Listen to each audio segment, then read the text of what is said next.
Chapter 1745. Gu Nianji repeated the phrase and asked in confusion. Is this how we deal with her? Where was the plank road? What did Qinsong mean? According to the historical records, Han Xan, the general of Emperor Gaozu Liu Bang of the Han dynasty, deceived Xiang Yu by repairing the 500-mile-long plank road. Then he and Liu Bang led the main army to bypass the Yi River, entered Qinsong, and arrived at the Guanzhong Plain. With this as the foundation, they won the final victory. Yi Zhichu smiled as he sat down in front of the computer. Wen Shuyi is of course more cunning than Xiang Yu. So, can you confuse her and win by surprise at a place she doesn't expect? That way she won't be able to make up for it. Playing around the edges of the law is the most important way to win. Gu Nianji suddenly understood and clenched her fists excitedly. I understand now. It means that I have to be more cautious, smarter, more meticulous, and more perfect than her. Only then would she have no chance to take advantage of him. There's nowhere to run. Yi Zhichu smirked and turned on his computer. It's easier said than done. I think you should take it one step at a time. I'll help you keep an eye on Wen Shuyi. I'll call you after you settle Qin Yaoguang's lawsuit. Gu Nianji nodded quickly. She was too excited to sleep. That's great, Professor He. My broadsword is thirsting for blood. He Zhichu, Gu Nianji covered her mouth and laughed like a little fox. Young Master He, you're actually quite suitable to be a professor. He Zhichu entered his authority and entered the encrypted system. He said, then prepare well. Tomorrow is the 16th of the first lunar month. Oh no, it's already past midnight. Today is the 16th of the first lunar month. Gu Nianji yawned and whispered, then I'll go to bed first. I should be able to receive the timetable for the court to interrogate Qin Yaoguang again tomorrow. I have to prepare. Alright, go to sleep. He Zhichu's voice had always been cold, aloof. However, when he spoke to Gu Nianji today, his tone became gentler and gentler, as if he was coaxing a child. However, Gu Nianji fell for it. She was in a good mood. She pulled open the blanket and lay down. Good night, young Master He. He Zhichu could tell that Gu Nianji was in a good mood, so his mood miraculously improved as well. He was in high spirits and worked until dawn. Only then did he realize why he was so energetic. He couldn't help but frown. It couldn't be like this anymore. He Zhichu rubbed his temples and got up to wash up in the bathroom. Just then his cell phone rang again. It was only 7 o'clock in the morning. Who would call so early? He Zhichu took the phone and glanced at it. Seeing that it was Xie Qingying, he was silent for a moment before answering the call. Good morning, Qingying. He Zhichu greeted her with a faint smile. Xie Qingying was originally full of grievances and anger, but when she heard him say morning, she suddenly realized that all her grievances and unwillingness were like snowmen under the sun, melting away bit by bit. Xie Qingying couldn't help but smile and say, Good morning, young Master He. I didn't disturb you, did I? He Zhichu leaned against the windowsill and lit a cigarette for himself. He said leisurely, No, I just finished work. Qingying, you don't have to be so polite. You've already accompanied me to meet so many visitors during the new year. Is there a need to be so distant? Xie Qingying blushed a little, but her heart was very warm. She said in a low voice, I know. We've been together for most of this year. I'm very happy, but I'm also very scared. Young Master He, do you understand what I mean? Yi Zhichu sighed. I understand. Qingying, you're a magnanimous and kind woman. You don't have to be as petty as others. You hide everything in your heart and treat people with a facade. Xie Qingying heard He Zhichu's words and realized that he seemed to be referring to someone, but she couldn't figure out who he was talking about. She was even more embarrassed to ask him, so she said softly, I heard you sent people to arrest Wen Shuyi? He Zhichu said lightly, to be precise, the court issued the arrest warrant. We were just assisting the court. Xie Qingying said emotionally, Young Master He, do you know why Wen Shuyi did this? He Zhichu shook his head. I don't know and I don't want to know. He didn't care about her motive for doing this. He only cared about how to bring her to justice. Young Master He, you really have a heart of steel. Xie Qingying said with a faint smile. Actually, Wen Shuyi has feelings for you. Don't you know it all? He Zhichu, she has feelings for me? He Zhichu's brows furrowed. How did you know?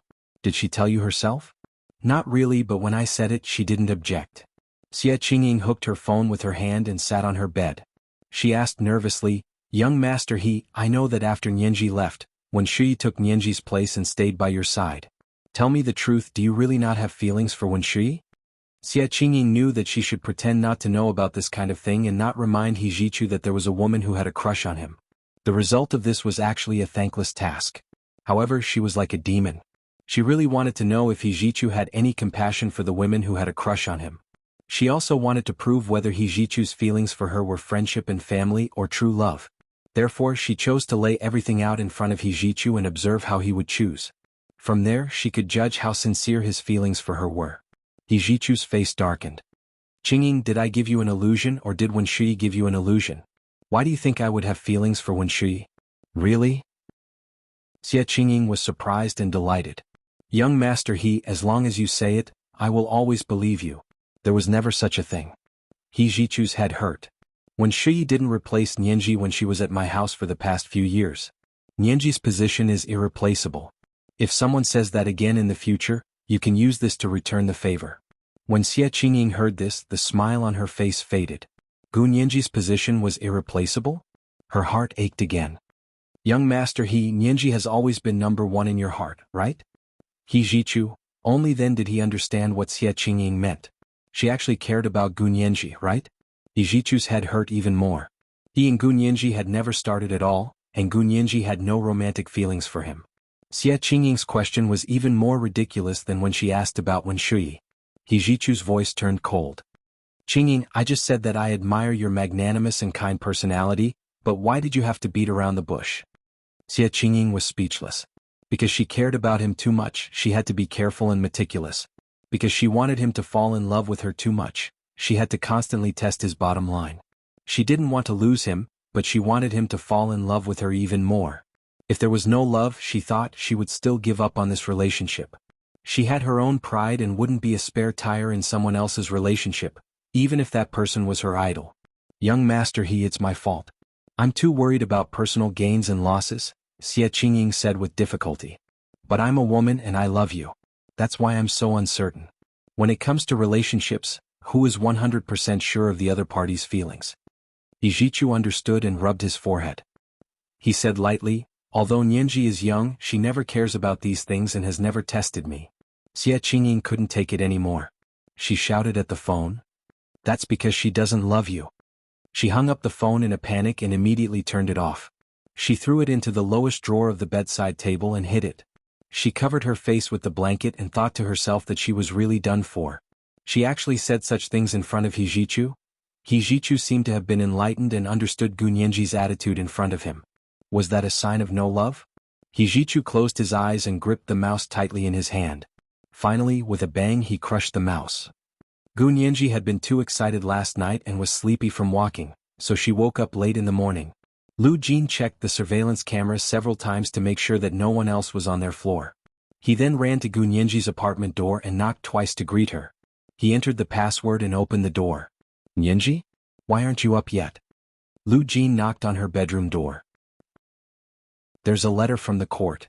Gu Nianji didn't want to move at first, but when she heard that it was a letter from the court, she immediately pushed the blanket away and got out of bed. She opened the door. "Where's the letter from the court?" Lu Jin handed the letter to her and said casually, "The full DNA sequence test for Wendayo and Liang Meili is out.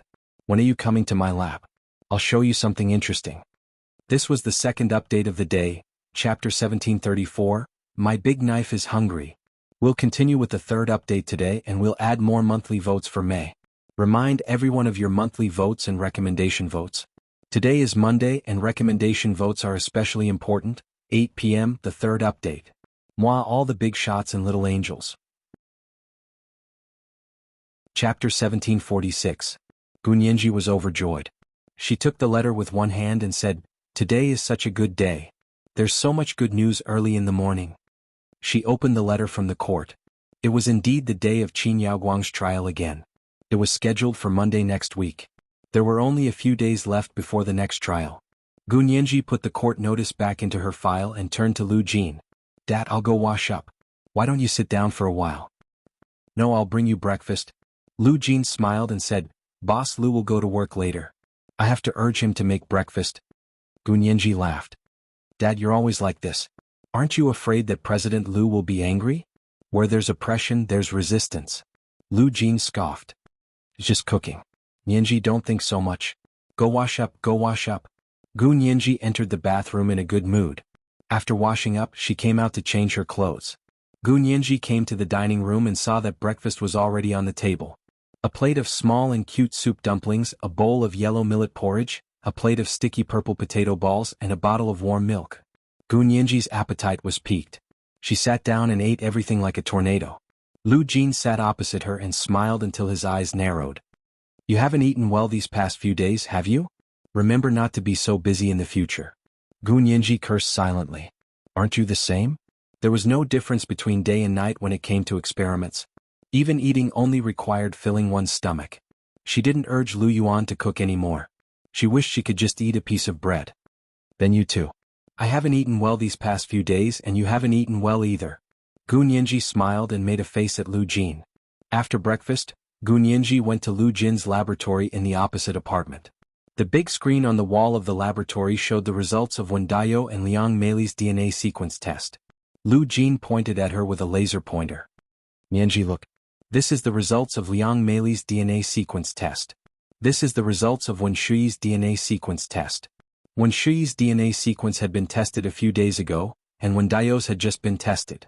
Gu Nianji rested her chin on her hand as she looked at the long and short black lines. Her eyes nearly popped out of her head. Lu Jin rambled on about the professional knowledge of DNA testing, then said, the DNA test showed that Liang Meili was not Wen Shuyi's biological mother. Liang Meili isn't Wen Shuyi's biological mother? I thought Liang Meili was a long-lost daughter of the Qin family. I was overthinking things. Gu Nianji couldn't help laughing. That's easy. Wen Shuyi's biological mother must be a woman from the Qin family, right? Lu Jin laughed as well. Under normal circumstances, when Wen Shuyi's maternal genes are more than 90% related to the Qin family, most people would first think about Liang Meili and believe that Liang Meili is related to the Qin family. However, the DNA test found that this does not apply to Wen Shuyi's situation. So Wen Shuyi's biological mother is someone else? Gu Nianji's eyes sparkled as she asked, who is it? Can we find it? Does Wen Shuyi know that her mother isn't her biological mother? And what about her father? Shouldn't we ask her father who her biological mother is? The smile on Lu Jin's face widened. That's the interesting part. Tell me. Gu Nianji couldn't wait any longer. She sat up straight and looked at Lu Jin with a thirst for knowledge like a primary school student. Lu Jin clicked on the laser pointer connected to the computer, and the big screen on the wall changed to another set of DNA comparison charts. This is the full DNA sequence test results of Wen Daiyou. This is still the full DNA sequence test results of Wen Shuyi. Lu Jin circled two places with the laser pointer.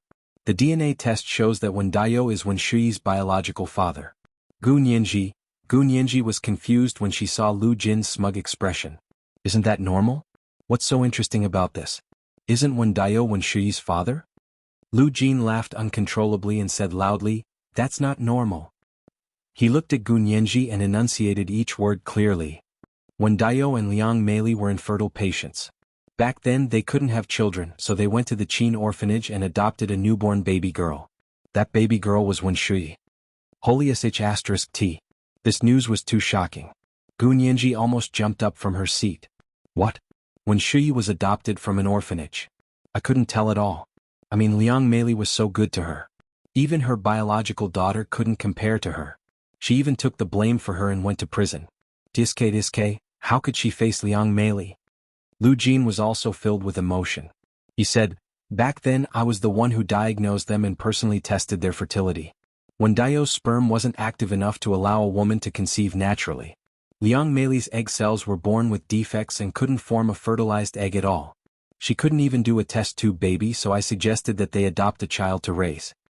Gu Nianji was stunned for a moment and quickly said, Dad, you also tested Wen Daiyou and Liang Meili? Then they really have a lot of face. It's not that they have a lot of face. Lu Jin coughed uncomfortably. Mrs. He personally instructed me to do the test, so I did it casually. Mrs. He? Gu Nianji asked in confusion. Which Mrs. He? He Jichu's mother? Lu Jin knocked Gu Nianji's head with his hand. Other than her, who else is worthy of being called Mrs. He? How stupid. Dad. I didn't remember for a moment. Gu Nianji hugged Lu Jin's arm and acted coquettishly. Young Master He's mother is so nice. She's just nice. At that time, Wen Daiyou and Liang Meili had been married for many years and had no children. Wen Daiyou often beat and scolded Liang Meili. Mrs. He couldn't stand it anymore, so she asked me to help them see what was going on. And then? And then the test showed that it wasn't just one person's problem, but two people's problem. Lu Jin shrugged. Gu Nianji understood. There was actually no need for Lu Jin to do this kind of thing himself, but He Jichu's mother, Qin Suwen, had come forward to help her gardener find a doctor to treat infertility, so she had come to Lu Jin. Gu Nianji smiled slyly and said, "Dad, you've also been an infertility doctor before?" A large part of Qin Yaoguang's biological genetic laboratory is related to the treatment of infertility. She has also applied for a lot of funding from the state in this area. At that time, I was working with Qin Yaoguang on biological genetic research, so I also did some tests for difficult and complicated diseases in this area. Gu Nianji blinked. But didn't you say that when Daio's sperm wasn't active enough to allow a woman to conceive naturally? Then where did Wen Shui come from? She had thought that when Daio had secretly had a child with another woman, but after thinking about it carefully she felt that it wasn't right, because Lu Jin had just said that when Daio's sperm wasn't active enough to allow a woman to conceive naturally. Of course it was born of a woman. Lu Jin's smile faded a lot. I have to look up the information on the Qin orphanage's adoption of Wen Shui back then to see what was going on. He hadn't paid any attention to this small gardener family back then. He had helped Qin Suwen and tested the reason for Wen Daio and Liang Meili's infertility, then left them alone. They later went to the orphanage to adopt a baby girl. Qin Suwen was the one who told him about it.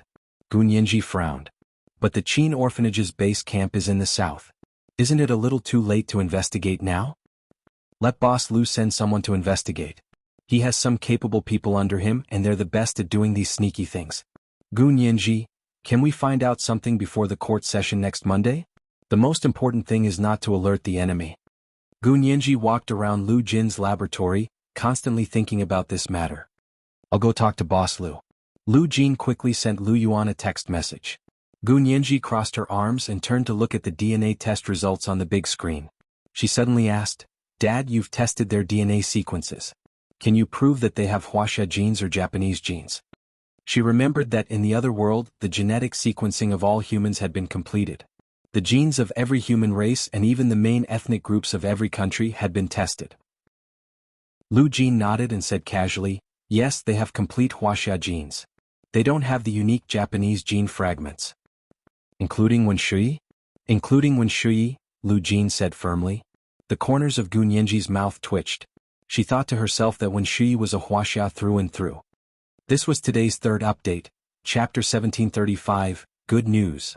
We'll continue with the third update today and we'll add more monthly votes for May. Remind everyone of your monthly votes and recommendation votes. Today is Monday and recommendation votes are especially important. Moi, all the big shots and little angels. Chapter 1747.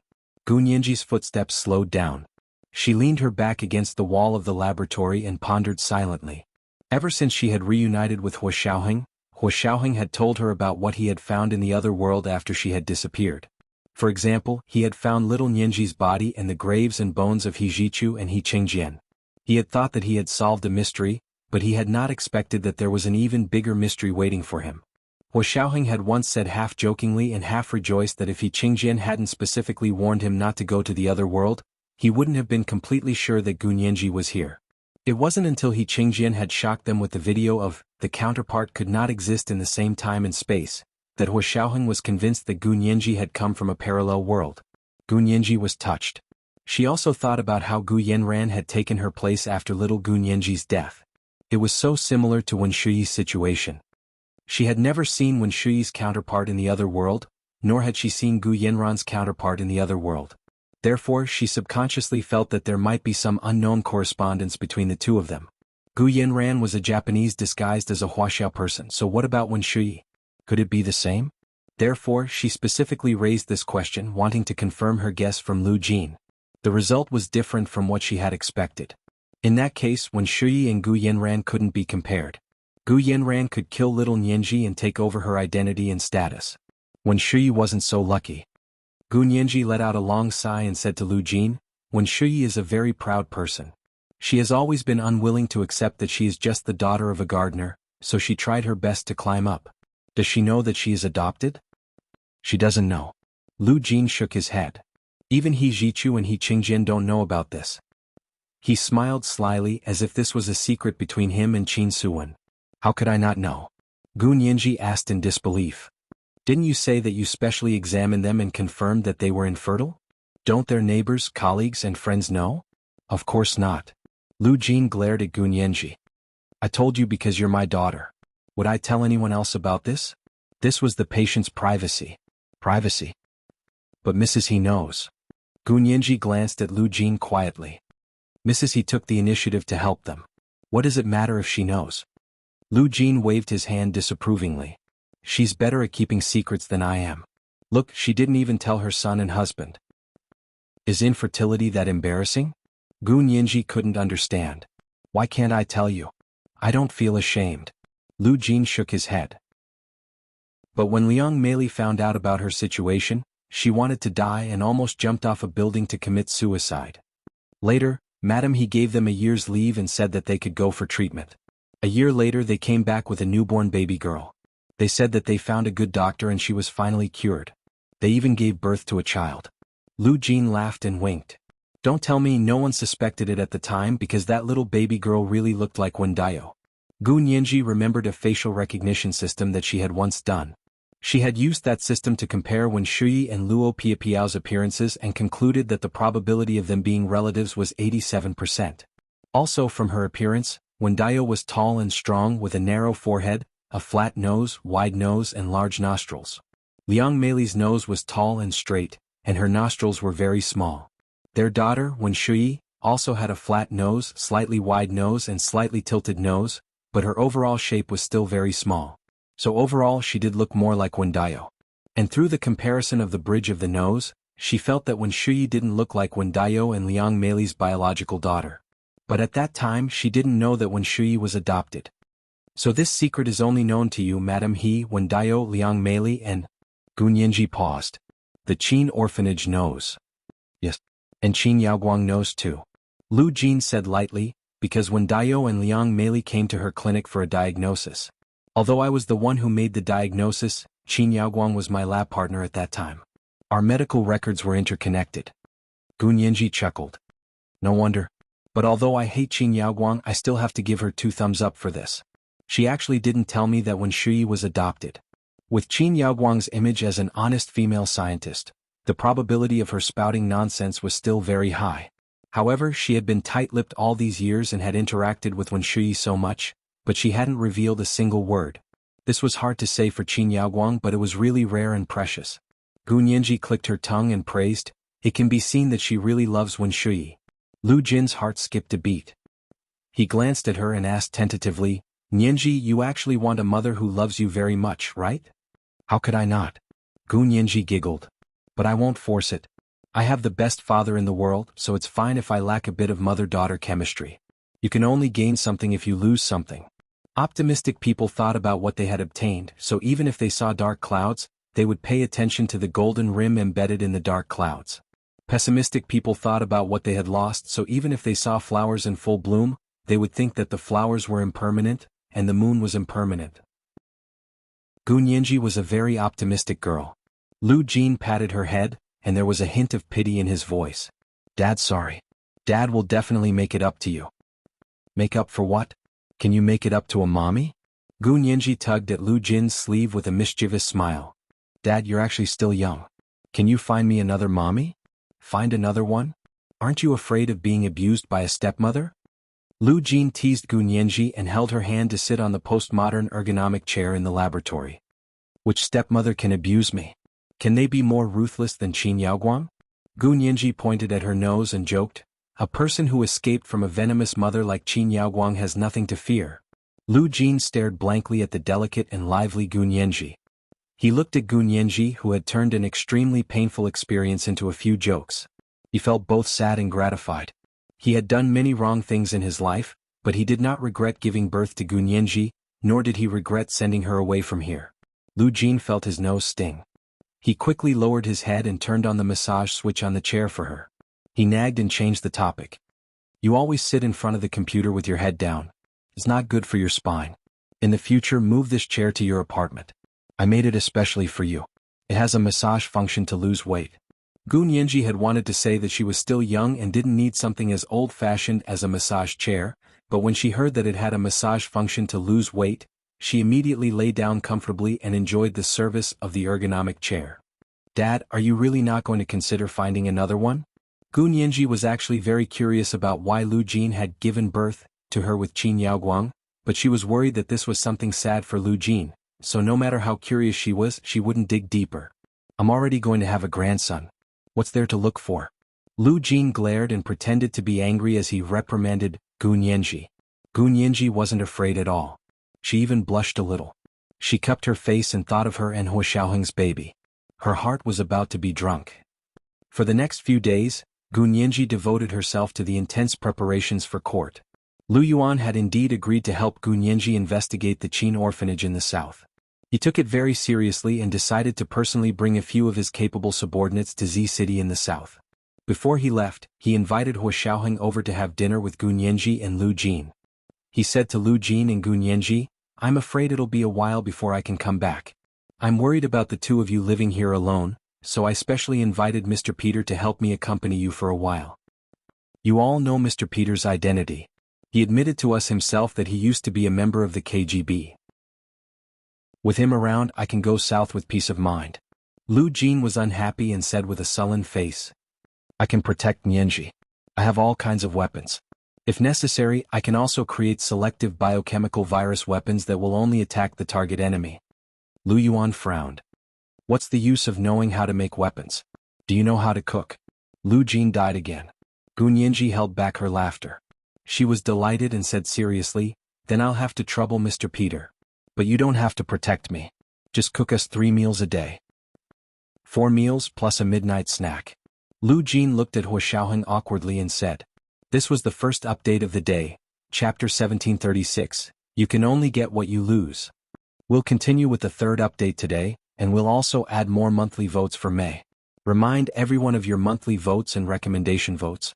The second watch at 1 o'clock p.m. and the third watch at 8 o'clock p.m. Moi, everyone little angels." Chapter 1748. Hua Xiaoheng nodded lightly. "My cooking skills aren't great, but it's still edible. But if you're not used to my cooking, I can order food for you." When Lu Jin heard this, not only was he not angry, he became happy. He said to Lu Yuan, "Boss Lu, look, the people you found for us don't know how to cook. Although Mr. Peter learned it at the last minute, you can only measure rice and cook porridge with a measuring cup. What right do you have to criticize him?" Lu Yuan sneered and stood up. "Besides, Mr. Peter is mainly responsible for your personal safety. Cooking is just incidental." "Oh, why are you throwing a tantrum?" Lu Jin shrunk his neck and muttered, "I was just saying. Anyway, I have money, so why would I be afraid of not having enough to eat? It's good that you know." Lu Yuan didn't want to talk to Lu Jin anymore. Lu Jin didn't know how to speak to begin with. Now that he had a woman, everything was fine. He had no scruples, so his words became even more unpleasant. Gu Nianji quickly tried to smooth things over and change the topic. "President Lu has to be careful when he's going to the south personally. I've checked the history of the Qin orphanage. It's almost 100 years old and it's deeply rooted in the south. It's been standing strong for so many years, so it must have a foundation." Lu Yuan's expression cleared up slightly. He smiled and said, "That's for sure, so I want to make a trip myself. Otherwise I won't be at ease." Hua Xiaoheng saw that Gu Nianji was worried and smiled. "President Lu is very capable. No matter how powerful the Qin orphanage is, it's only a charity organization. How can it be more powerful than mercenaries?" Gu Nianji became even more worried when she heard this. She said worriedly, "Oh no, what if they have mercenaries?" "No, they definitely have mercenaries. Xiao Lu, why don't you not go?" "I'll go look for young Master He." "Then why don't I go?" Hua Xiaoheng stood up without batting an eyelid. He didn't want Gu Nianji to go see He Zhichu again. Although He Zhichu and He Qingjian were in high positions of power, they had to follow the rules here. Every move they made was watched by countless people. The Qin orphanage had been established for a long time, and it had always been a well-known brand in the south. In the past 20 years, with the rise of Qin Yaoguang and the Qin family's private hospital group, their reputation had soared throughout the country. When dealing with an organization that relied on its reputation for a living, the slightest bit of carelessness could be caught by others and they would immediately be scolded by the people online. Therefore, it was not as good as Hua Xiaoheng and Lu Yuan, who could show off their skills in private and stir up trouble. Lu Yuan patted Hua Xiaoheng's shoulder and asked him to sit down. He said with a faint smile. Lian Per's old, but he can still eat. What he meant was that he was not old and could still fight in Jianghu. Both Hua Xiaoheng and Gu Nianji understood what he meant. Lu Jin didn't know if he understood or not. He rolled his eyes. All you know how to do is eat. You're not convinced of your old age. President Lu is not old at all. Nowadays little girls really like a man like President Lu. He's worth having. Gu Nianji kept trying to smooth things over for Lu Jin. She was also tired. Lu Yuan pointed at Lu Jin and said, "For Nianji's sake, I won't argue with you. Keep an eye on Nianji. She's in a dangerous situation. Don't give her a chance to act on her own. She's my daughter. Do I need you to tell me that?" Although Lu Jin was bragging, he didn't dare look Lu Yuan in the eye. He realized that Lu Yuan seemed to be aware of his actions and had been spying on him recently. In the face of Lu Yuan's pervasive surveillance methods, even Lu Jin's high-tech had to retreat. For example, he had once placed a small breath detector in Lu Yuan's bedroom. It could detect whether Lu Yuan was really asleep, pretending to be asleep, or not in the bedroom at all. In the end, it was quickly discovered by Lu Yuan, and he even pulled out the small solar panel from his breath detector. How ridiculous. Lu Yuan gave him a meaningful look. It's good that you know. Now that she's back by your side, if you still can't take care of her, then find a piece of tofu and kill yourself. Lu Jin's spirit of seriousness flared up. He said seriously, tofu can't kill people. Its hardness can't be compared to a skull at all. Boss Lu, you actually said that because you don't want me to die, right? Boss Lu still has me in his heart. Although your words aren't pleasant to hear, I appreciate your kindness. Lu Yuan, don't add drama to yourself. He doesn't have you in his heart at all. Lu Yuan turned his gaze blankly and nodded at Gu Nianji. I'll send you a message. Remember to receive it. Okay, thank you, President Lu. Gu Nianji was moved as she walked Lu Yuan to the elevator door. Lu Yuan's mood recovered. He smiled at her and said, "Go back and keep an eye on your father. I think he's planning something big again." Gu Nianji immediately thought of Lu Jin's strange words from time to time recently. Her heart sank and she quickly said, "President Lu, you mean?" "Literally. Your father is a genius. A genius's brain circuit is different from ordinary people like us." Lu Yuan sighed. "Nianji, you're also a genius. You should be able to understand your father's thoughts." Gu Nianji smiled bitterly. "President Lu, compared to my father, my so-called genius is like a firefly competing with the sun. They can't be compared at all. But you're the most important thing in his heart, so as long as you pay more attention to him, he won't bear to leave you."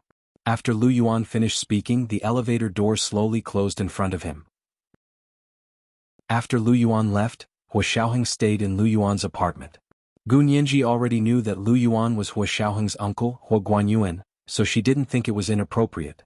However, Lu Jin still couldn't stand the sight of Hua Xiaoheng living in Lu Yuan's apartment. Sometimes he would pick on Hua Xiaoheng. Hua Xiaoheng himself was also quite busy. He wasn't in the apartment half the time during the day, but he was definitely there at night, and he would be there from sunset. Gu Nianji could no longer care about mediating the discord between Hua Xiaoheng and Lu Jin. She was fully focused on preparing for Monday's court session. On Sunday night, she went to bed early. Hua Xiaoheng came to her apartment and sat on the sofa in the living room, flipping through a few military and technology magazines. Lu Jin also walked in with his computer and sat on the sofa opposite Hua Xiaoheng. Hua Xiaoheng said politely, "Uncle Lu, I'll be here. You can go back and rest." "I'm guarding against you," Lu Jin blurted out. Hua Xiaoheng, Lu Jin looked at him righteously. "This is my daughter's apartment. What does it look like for a man and a woman to be in the same room? With me here, no one will gossip." He spoke as if he cared about other people's gossip. However, Hua Xiaoheng knew that Lu Jin actually didn't care what other people said at all. Perhaps it wasn't that he didn't care, but that he couldn't hear it at all. This was because most of his attention was focused on his own scientific research, and he had always ignored other people's gossip. However, today he had used gossip as an excuse. He felt very helpless. The corners of Hua Xiaoheng's lips curled up. He lowered his head and continued to read the military and technology magazines here. He learned a lot of good things. Gu Nianji slept soundly that night. She had no idea that in her living room, the two most important men in her life had been confronting for the ownership of her living room sofa all night. Gu Nianji finished washing up and came to the living room. She saw that Hua Xiaoheng and Lu Jin were both there. Hua Xiaoheng was fine. He was full of energy as if he had just slept. Lu Jin, on the other hand, was much more dispirited. His dark circles were frighteningly heavy, and his eyes were bloodshot. It was obvious that he hadn't slept last night. Gunyanji quickly said, "Dad, go get some sleep. I have to go to court today, so I can't accompany you." No, even if I have to sleep, I have to go to court to sleep," Lu Jin insisted. "I promise I won't snore." "Gunyanji," Hua Xiaoheng said to her calmly, "let's go together. I'll take care of Uncle Lu.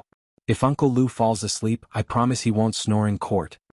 The corners of Gunyanji's eyes twitched uncontrollably. She said, "Okay then, you two take care of each other." However, this way Gunyanji's only bit of nervousness disappeared. It wasn't until she walked into courtroom No.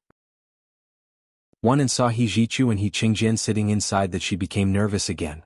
"Hello, young master He, General He." Gunyanji greeted them. "Yes, Nianji, it's up to you today." He Qingjian nodded in satisfaction and turned to the person behind him. "Qingying, will your media release the transcript of today's trial? According to the law, we can broadcast live text, but not video or audio." Xie Qingying walked out from behind He Qingjian and He Jichu.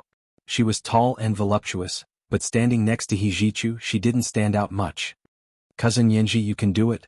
Xie Qingying reached out to her. Gunyanji smiled and shook her hand. "Cousin Xie, I will." The two of them separated and walked to their seats. Xie Qingying sat with He Jichu and He Qingjian, and she was sitting between them. Hua Xiaoheng led Lu Jin in with the large group of people from the court and found a place to sit down in a corner. There were so many people here today. Members of the Qin Private Group's legal team, senior executives, board shareholders, relatives and friends of the Qin family. Gunyanji's gaze quickly swept over and she actually saw Wen Shui at the witness stand. She quickly flipped through the file in her hand and realized that Qin Yaoguang's lawyer had summoned Wen Shui to be Qin Yaoguang's character witness. Gunyanji raised an eyebrow and immediately adjusted her defense plan. She said to the judge, "Your Honor, I also want to summon two people to appear in court." The Qin Corporation's lawyer immediately objected. "The other party can't just add people. Then how can you let Miss Gawain be a witness?" Gunyanji wasn't that easy to fool. "We applied an hour and a half before the court hearing. The other party was obviously deliberately taking advantage of the legal loophole and skirting the line. According to the law here, the summons of a new witness had to be applied at least an hour before the court hearing, so as to give the other party some leeway." It was obvious that she had been taught by the same master as Wen Shui. Gunyanji immediately looked at her watch and said in return, "There's still 1 hour, 3 minutes and 15 seconds before the court hearing. I'll officially apply to the court to summon Wen Daiyou and Liang Meili as suspects." This was today's second update, Chapter 1737, Taught by a Master.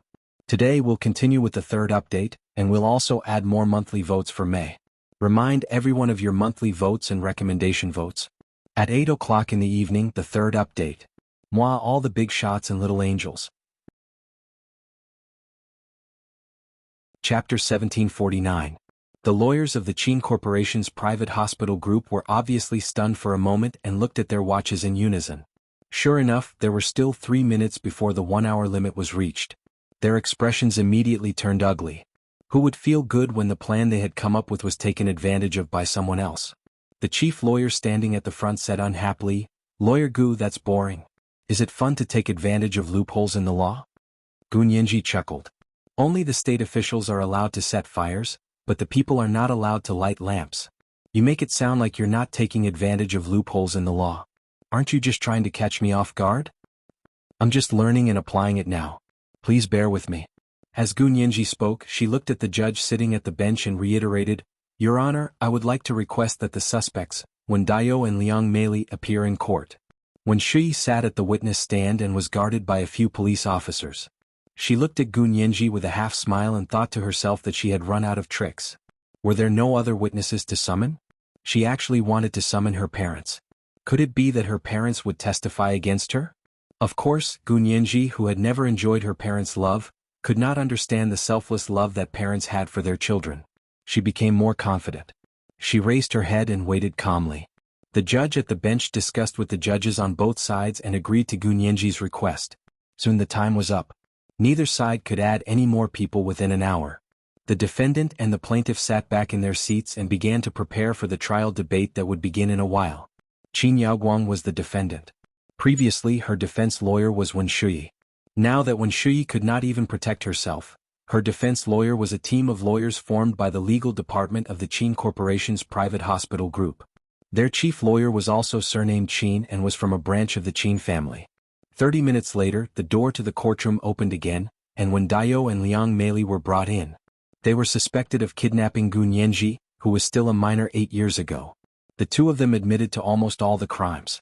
Without finding any new clues, the case was basically closed and the verdict would be announced soon.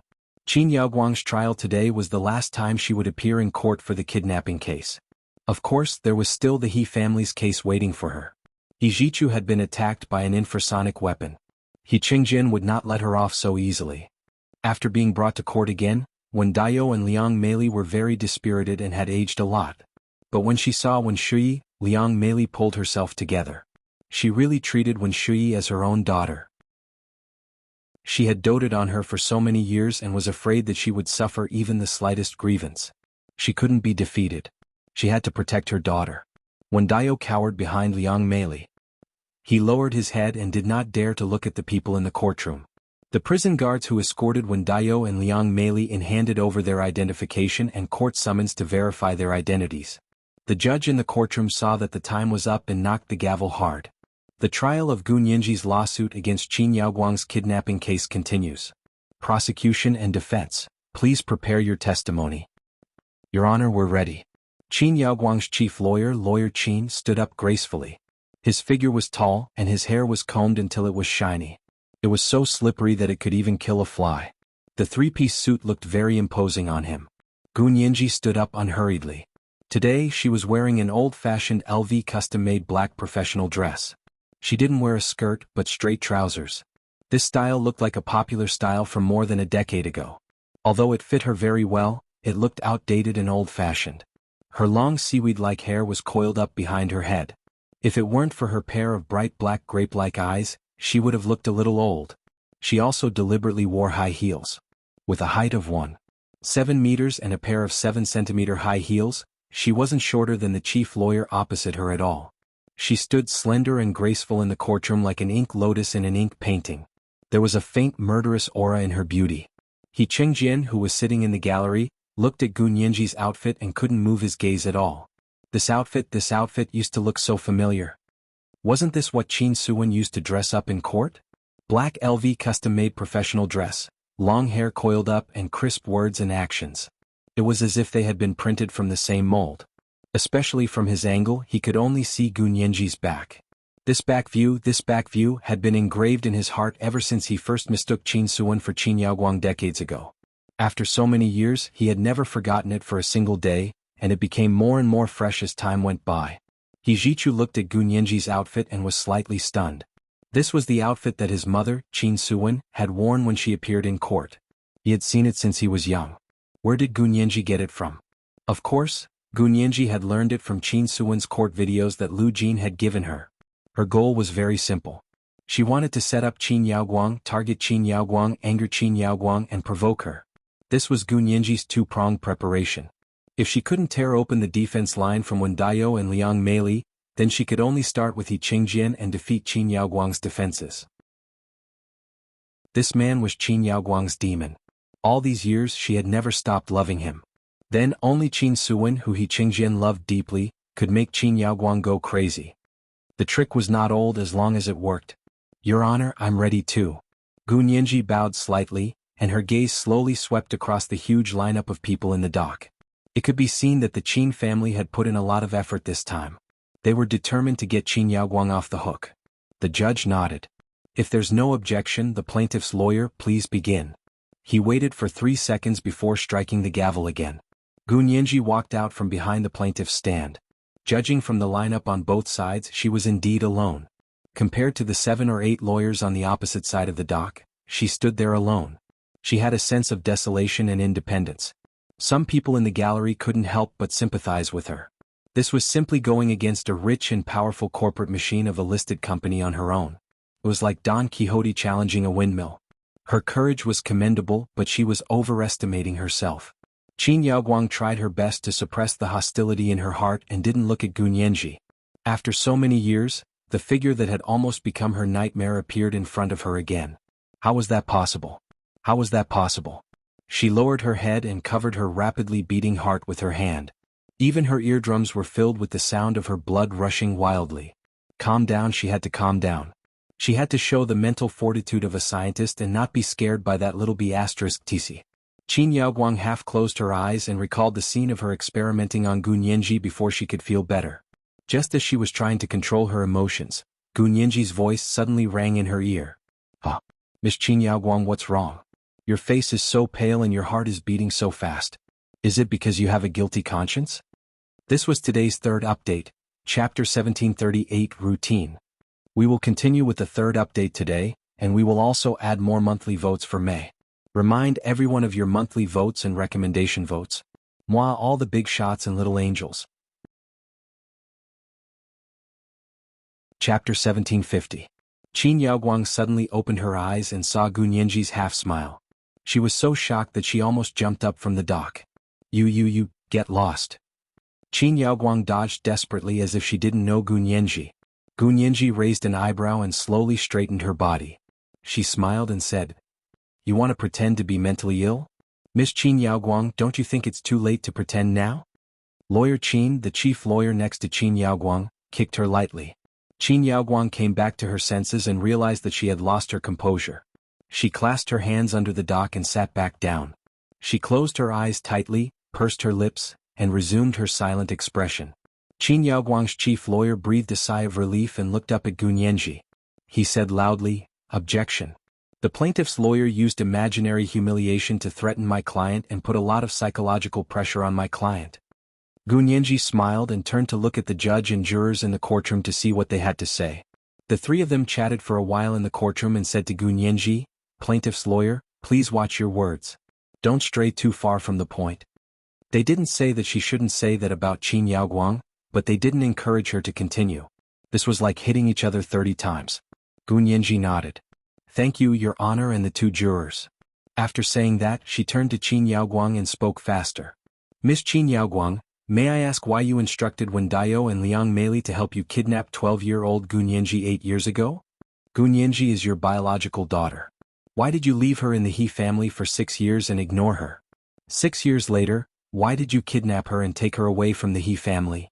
When Gun Yanji asked these questions, her tone was very different from her usual tone. Only 3 people present could tell that Gun Yanji was deliberately imitating Qin Suwen's tone and speed of speech. These 3 people were Lu Jin, He Qingjian, and He Jichu. Oh, there might be a 4th person, Qin Yaoguang, who was on the verge of breaking down because of Gun Yanji's tone and speed of speech. Shut up. You're my daughter. Do I need your permission to do what I want to do? Qin Yaoguang suddenly opened her eyes and screamed hysterically. When Gun Yanji asked questions, she treated herself as a completely different person. She kept referring to herself as Gun Yanji. Not only did it give others the wrong impression, but it also gave her a sense of calmness and sharpness. Gun Yanji quickly continued to ask before Lawyer Qin could react. So you instructed Wen Dao and Liang Meili to kidnap Gun Yanji on her birthday and take her to the airport in an attempt to smuggle her out of the country, right? Qin Yaoguang was about to shout when Wen Shuyi's voice pierced through her like a sharp thorn. She shouted, Auntie Qin. Calm down. This is a courtroom. You're facing Gun Yanji's lawyer.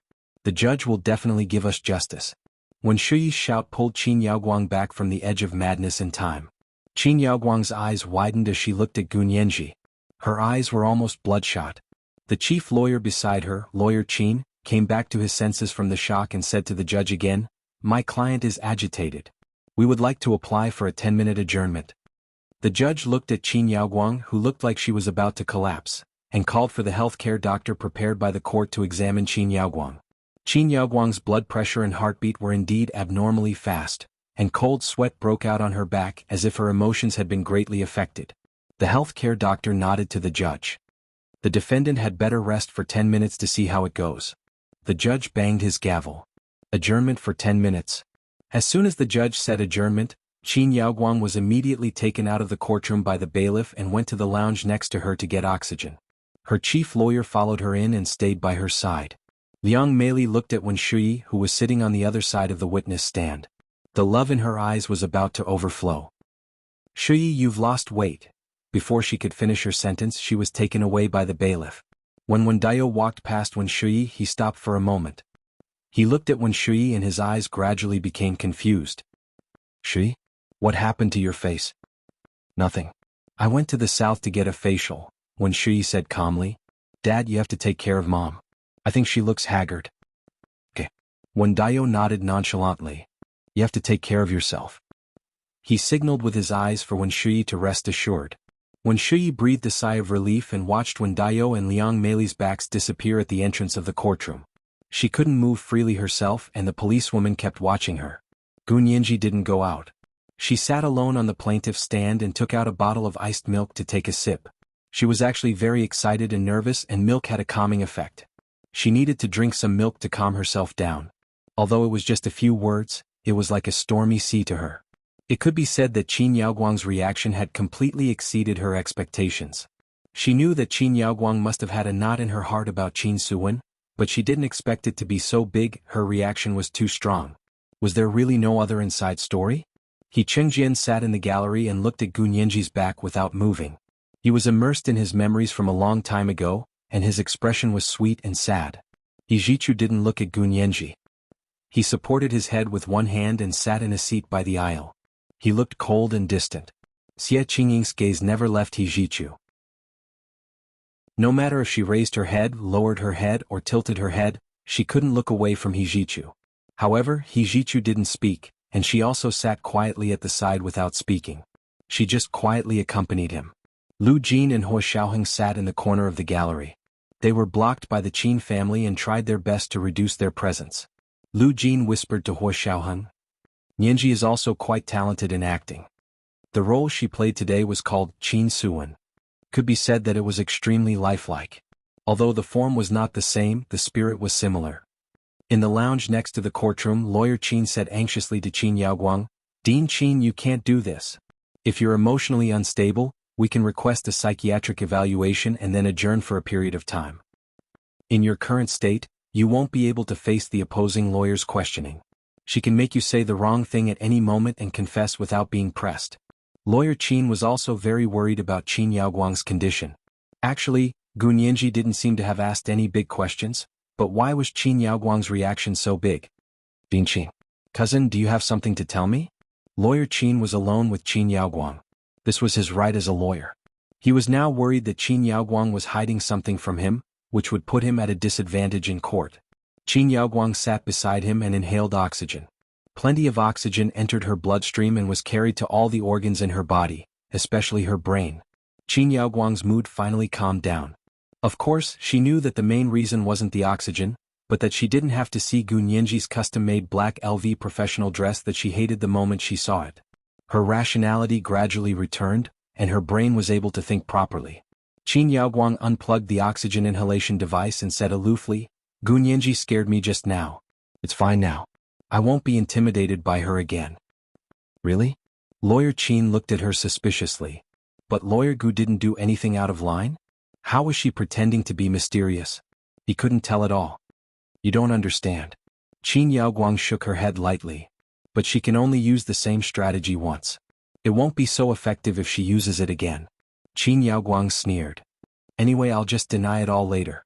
There's no witness or physical evidence. I'll see how she testifies against me. That's good, that's good. Lawyer Qin wiped the sweat on his forehead with a grayish-blue handkerchief and tidied up the few strands of hair on his head. He said, then when we go to court later, just deny the question she asked. Be careful not to fall into her trap. Okay, I know. Qin Yaoguang was still very calm and composed when she wasn't threatened by Qin Suwen's shadow. 10 minutes later, the court was in session again. This time, Gu Nianji allowed the opposing lawyer to ask questions first. Lawyer Qin didn't expect Gu Nianji to stop questioning Qin Yaoguang, so he relaxed. He stood up with the information he had prepared beforehand. After saluting everyone in the courtroom in a graceful manner, he first came to Wen Shui and said, Ms. Wen Shui, please introduce yourself. Wen Shui nodded calmly. Her voice was steady and gentle. My name is Wen Shui. I graduated from Harvard Law School in the United States as a law graduate. I'm a lawyer in both the United States and Huaxia. I once joined the army and was Major General He Jichu's personal secretary. Later, I retired from the army and transferred to civilian work. Now, I'm the executive director of the Qin Private Hospital Group. She said her long list of titles, and it seemed that her credibility had increased. The smile on Lawyer Qin's face widened. Ms. Wen Shuyi is such an outstanding professional woman. Then, please tell me, how is my client's character? Dean Qin is a very competent brain surgeon and biological genetic engineering scientist.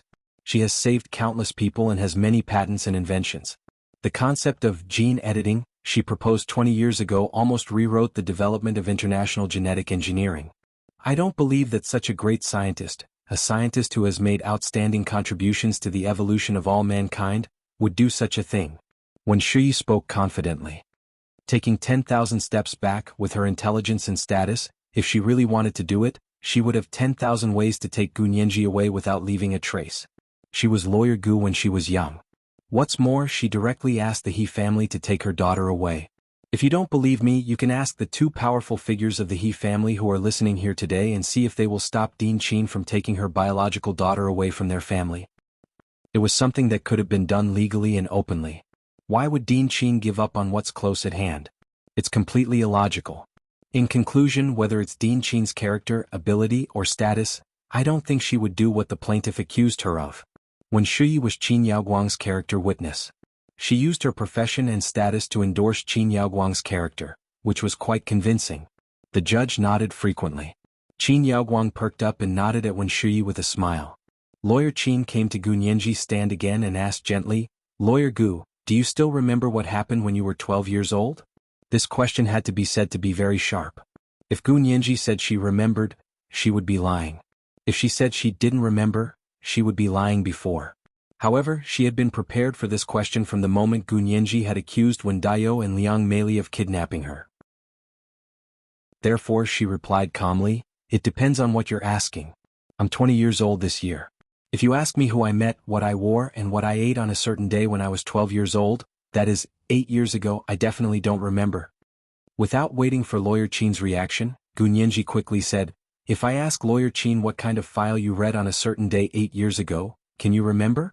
The corners of Lawyer Qin's mouth twitched and he said coldly, "Lawyer Gu, as long as you answer yes or no, there's no need to say so much." "I'm sorry, your question is too broad. It's impossible to answer with only yes or no." Gu Nianji insisted on her opinion and didn't give the other lawyer a chance. Lawyer Qin looked down at the information and had no choice but to change the question. "Then may I ask, do you remember who took you away from the He family 8 years ago?"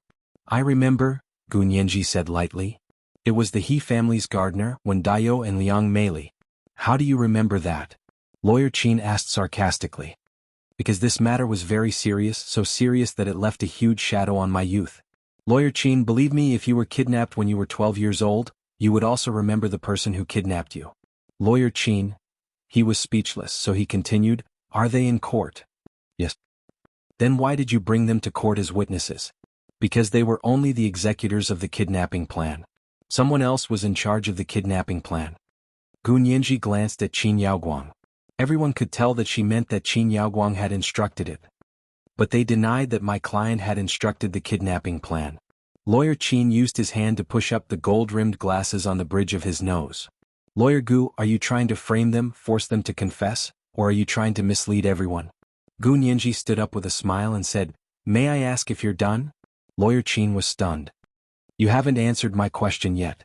"My answer is that I didn't frame them, I didn't force them to confess, and I didn't mislead everyone. I speak with facts."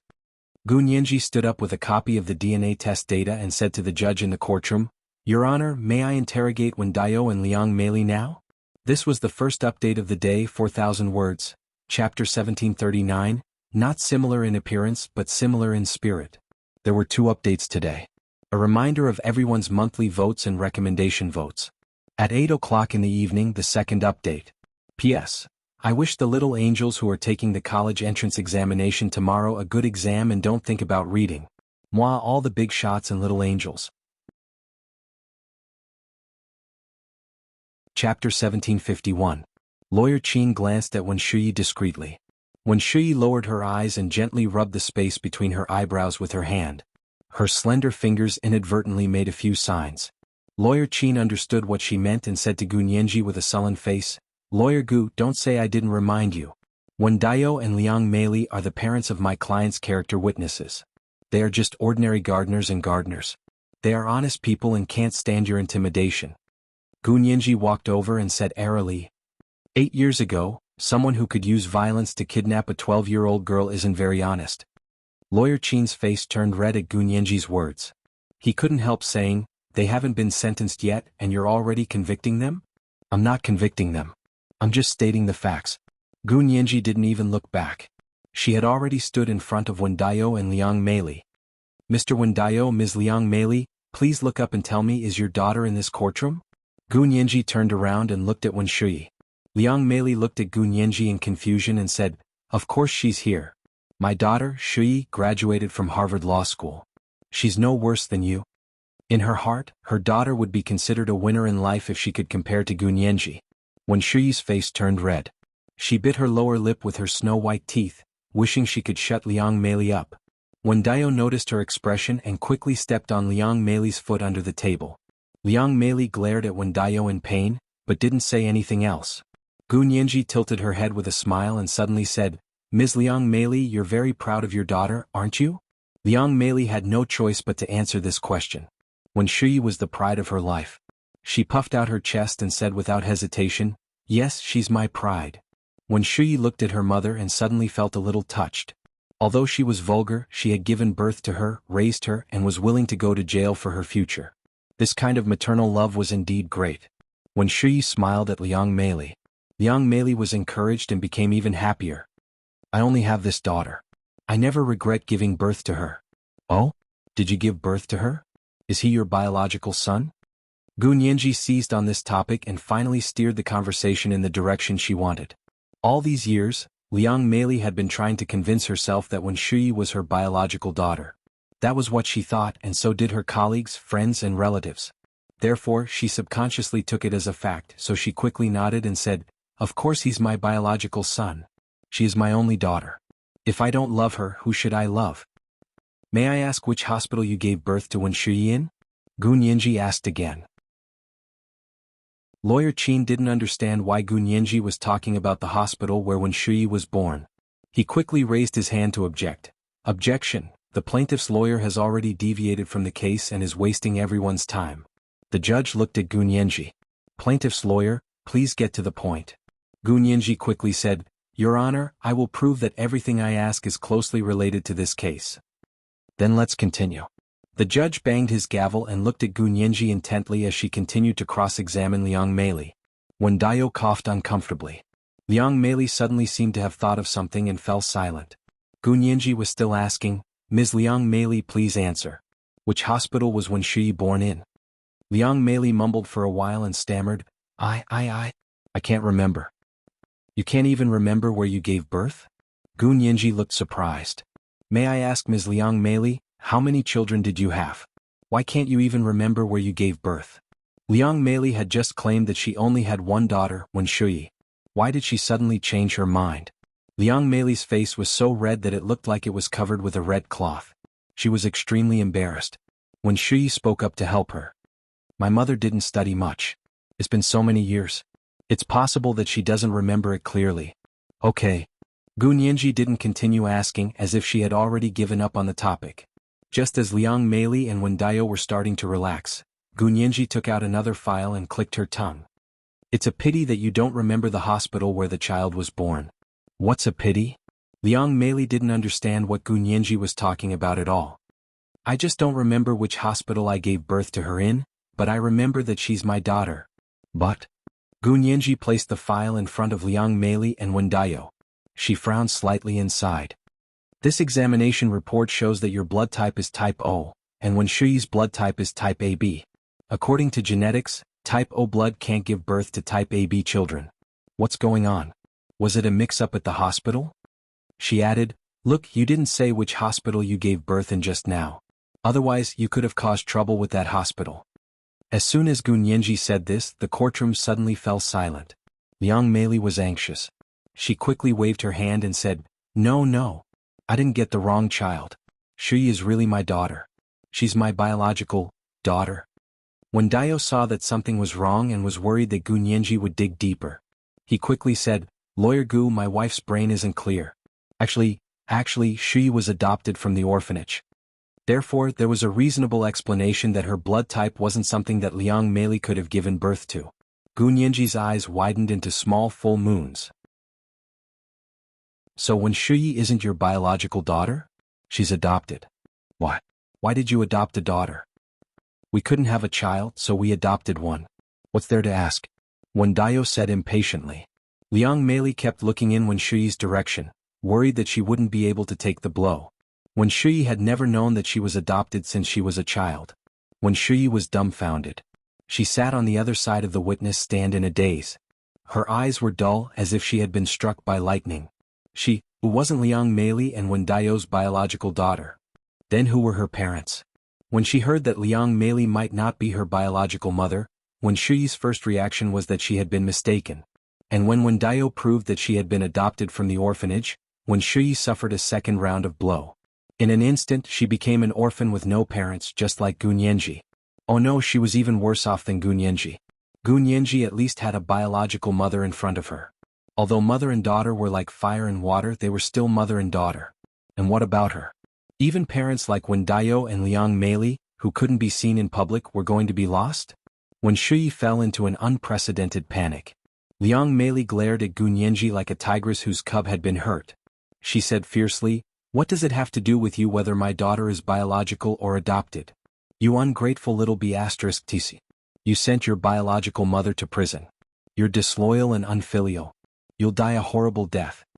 She looked in Wen Shuyi's direction and saw the sudden change in her expression, as if she had suffered a great blow. Her heart ached and she quickly said, "Shuyi, Mom and Dad have always treated you as their biological daughter. What does it matter if you're adopted or not? Mom and Dad only have you as their only daughter." Gu Nianji looked at her silently and felt a little guilty about what was about to happen. No matter how bad Liang Meili was, she had nothing to say about her daughter, Wen Shuyi. Gu Nianji sighed and placed the last file in front of Wen Dao and Liang Meili. She asked calmly, "Wen Shuyi was adopted from the orphanage. In other words, she shouldn't be related to you and Wen Dao by blood. She's not your biological daughter, right? What's so important about being related by blood? If I say she's my biological daughter, she is," Liang Meili said firmly. Gu Nianji looked at Wen Dao, who had been silent all this time. "Mr. Wen Dao, what do you think? You and Wen Shuyi aren't related by blood, right?" "Of course not. He and I adopted Shuyi from the Qin orphanage." Liang Meili wiped her tears with the back of her hand and rushed to say. Wen Dao was a little embarrassed, but he still nodded. "That's strange." Gu Nianji opened the DNA test report and showed it to everyone in the courtroom. Everyone heard it just now. Wen Shuyi was adopted by Liang Meili and Wen Dao from the Qin orphanage. She shouldn't be related by blood to Wen Dao and Liang Meili. But this DNA test proves that Wen Shuyi is Wen Dao's biological daughter. There was a moment of silence in the courtroom. Then there was a loud bang. It was like a drop of cold water splashing into a pan of oil. The oil splashed everywhere and no one could escape. Qin Yaoguang didn't expect Gu Nianji to investigate so deeply. Her eyes darkened in an instant. She kicked Lawyer Qin, who was listening with relish, and said in a low voice, "You still don't object? Let her control the pace?" Lawyer Qin hurriedly stood up and called out, "Objection." Gu Nianji interrupted. "Wen Dao, why did you put your biological daughter in the Qin orphanage and let your wife adopt your biological daughter? Is Wen Shuyi your illegitimate daughter?" Liang Meili finally came back to her senses and shouted, "I don't believe it. I don't believe it. How is that possible? Why not?" Gu Nianji threw the DNA test report in front of her. "Take a look for yourself. If you don't understand it, find someone to read it to you, or take your husband and your daughter to any DNA test agency to check again." The muscles on Liang Meili's face twitched and trembled. She thought about how countless people had said that Wen Shuyi looked like her father over the years. At that time she had been smug and felt that she had a good eye. The daughter that she had casually adopted from the orphanage actually looked like her husband. Now it seemed that she was a complete idiot. This Wen Shuyi was clearly the daughter of Wen Dao and his mistress. She hated that she had been raising a daughter for a mistress for so many years. Liang Meili suddenly grabbed her hair and howled. She threw herself on Wen Dao and cried and hit him. "You scourge! How dare you look for a mistress? How dare you let me adopt the child that the mistress gave birth to for you? You're not human. You're not human. Yin %%. Liang Meili's last words were so vulgar and unpleasant that Gu Nianji couldn't take it anymore. She continued, "Liang Meili, Do you want to know who Wen Shui's biological mother is? This is the second watch of the day, chapter 1740. There are 2 watches today. A reminder for everyone's monthly votes and recommendation votes. P.S. I wish the little angels who are taking the college entrance examination tomorrow a good exam and don't think about reading. Moi, everyone, little angels.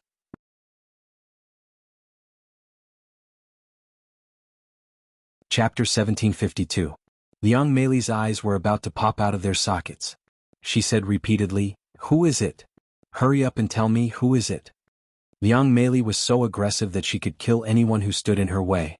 Qin Yaoguang's chief lawyer, Lawyer Qin, hurriedly said loudly, "Objection. This question has nothing to do with this case." The judge in the courtroom looked at Gun Yanji. Before he could ask, Gun Yanji interrupted, "Your Honor, I will soon prove that this matter is closely related to this case. You're talking about who Ms. Wen's biological mother is. May I ask what this has to do with my client?" Lawyer Qin was very dissatisfied with the judge's bias in favor of Gun Yanji. "Your Honor, please stop the plaintiff's lawyer from gossiping like a market gossip." Gun Yanji couldn't help laughing. She nodded and repeated, "Yes, what does the matter of Ms. Wen Shui's biological mother have to do with your client, Qin Yaoguang? I didn't say they were related. Look, it shouldn't have anything to do with them at all." Gun Yanji was actually walking a tightrope. She had started with Luo Piapiao's DNA to find out Wen Shui's kinship with the Qin family. However, Luo Piapiao had already been blown to pieces. She couldn't bring up the results of Luo Piapiao's DNA test, so she could only beat around the bush and let Wen Dayou and Liang Meili reveal it themselves.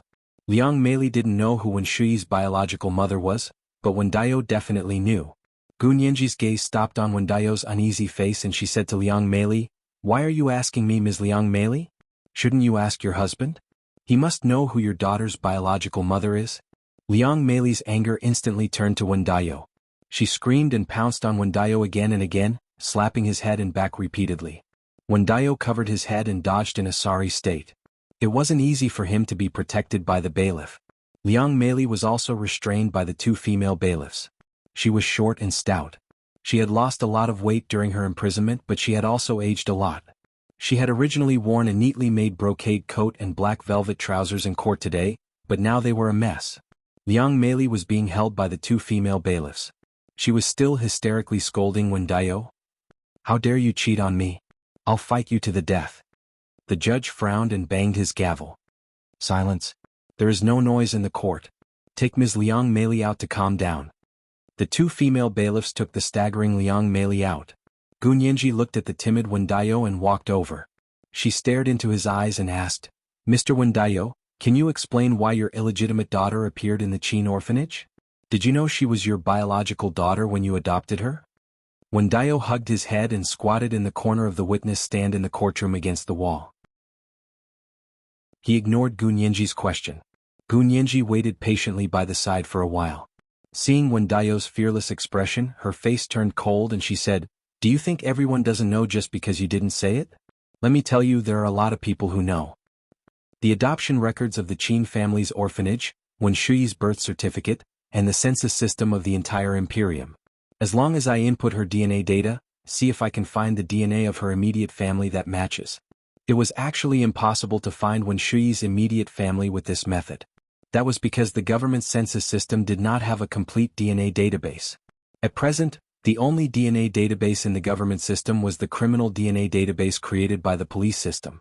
Anyone with a criminal record would have their DNA stored in the system for easy inquiry.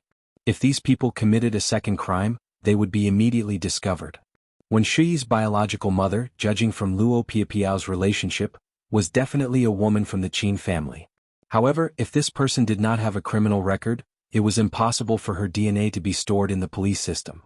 Therefore, it was impossible to use this kind of DNA data retrieval method to find out who Wen Shui's biological mother was.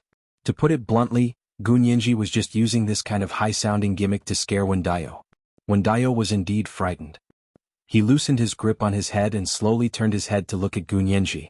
But at that moment, Qin Yaoguang's lawyer finally gave it his all. He quickly reacted and sneered, "Lawyer Gu is really good at bluffing people. I never knew that our country's census system could check DNA data. Why don't you try to scare an honest man?" Wen Dayou immediately turned around and continued to squat in the corner with his head in his hands. No matter how hard anyone tried to pull him up, he couldn't get up. Gu Nianji pursed her lips and slowly straightened her back. She lowered her eyes and pondered for a while. She decided to continue playing psychological warfare. She couldn't directly point out the relationship between Wen Shuyi's biological mother and the Qin family. She couldn't even give any hints. All she could do was make Wen Dao expose himself. But how could she do it? Qin Yaoguang's chief lawyer took the opportunity and immediately said, "My client's character witness, Ms. Wen Shuyi, isn't in good condition. I want to apply for a half-hour adjournment so that the doctor can take a look at her." The judge discussed it with the two judges and agreed, 15 minutes. The court will resume in 15 minutes. He then said to Gu Nianji, "Lawyer Gu, if you still can't prove that your question has something to do with this case, this court will prohibit you from bringing up questions related to Ms. Wen Shuyi's background again." Gu Nianji could only smile and say, "Thank you, Your Honor, for giving me this opportunity to prove my point." After the court adjourned, Gu Nianji didn't speak to anyone and walked out of the courtroom alone. She went to the cabinet where she kept her belongings and took out her phone. She wanted to check some information, but saw that Lu Jin had sent her a text message. "Look at your email." Gu Nianji quickly opened her email and found that Lu Jin had sent her a letter. This letter was actually Wen Dao's resume from birth until now. All these years where he had been, what he had done, everything was listed clearly. And most importantly, this data was obtained from a public and legal place. It could be used as evidence in court. It wasn't like Luo Piapiao's DNA data, which could only point them in the direction of the investigation, but could not be publicly used as legal evidence. Gu Nianji skimmed through it and immediately had an idea. Some of the content was really interesting. 15 minutes later, Wen Shuyi and Liang Meili had both calmed down. Even Wen Dao was much more composed. However, when they walked in, their expressions were still not very good. Wen Shuyi didn't look at Liang Meili and Wen Dao at all. Liang Meili's emotions were even more complicated. She thought that she should hate Wen Shuyi because she was the daughter of a mistress. But she had raised her with her own hands. She had been by her side since she was born, fed her milk by milk and raised her. How was the effort she had spent on her all these years different from that of her biological daughter? Liang Meili couldn't hate Wen Shuyi at all. Gu Nianji watched as they sat down on both sides of the witness stand.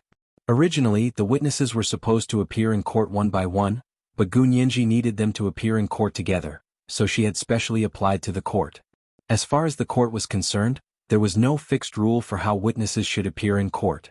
It depended on the results of the discussion between the prosecution and the defense and the court. Gu Nianji looked down at the message Lu Jin had just sent her. She had printed it out and used it as a new court defense document. The judge knocked the gavel on the bench and said in a clear voice, "Counsel for the prosecution, please continue. Please get to the point as soon as possible." Gu Nianji nodded. "Thank you, Your Honor." She took the documents to Wen Dao's witness stand and began to ask him, "Mr. Wen Dao, what is your date of birth?" Wen Dao was stunned and subconsciously glanced at Lawyer Qin. Lawyer Qin nodded slightly at him. Wen Dao told Gu Nianji a date of birth. Gu Nianji asked again, "When you were 30 years old, you participated in a medical experiment conducted by the United Nations Population Fund in Wuxia. May I ask what kind of experiment it was?" Wen Dao's head jerked up. His mouth was wide open and his eyes were about to pop out. He looked at Gu Nianji as if he didn't understand how she knew about this at all. He had participated in the medical experiment because he was attracted by the high cost of the experiment. He only needed to masturbate a few times to donate sperm, and he would get 1,000 yuan. It was really easy to earn. However, this method was still a little shocking to the conservative Wuxia Empire at that time, so they all tacitly kept it a secret. The people who came to participate in the experiment wore masks and no one knew each other. After leaving, they immediately went their separate ways. Wen Dao wanted more money, so he came several times. "Mr. Wen Dao, may I ask what kind of experiment it was?" Gu Nianji knocked on the witness stand in front of her and asked again. Wen Dao's dark red face alternated between red and white, and the change in his expression was very obvious. Although he didn't say anything from his expression, it was definitely true. "Aren't you going to say it?" Gu Nianji continued to look at her information.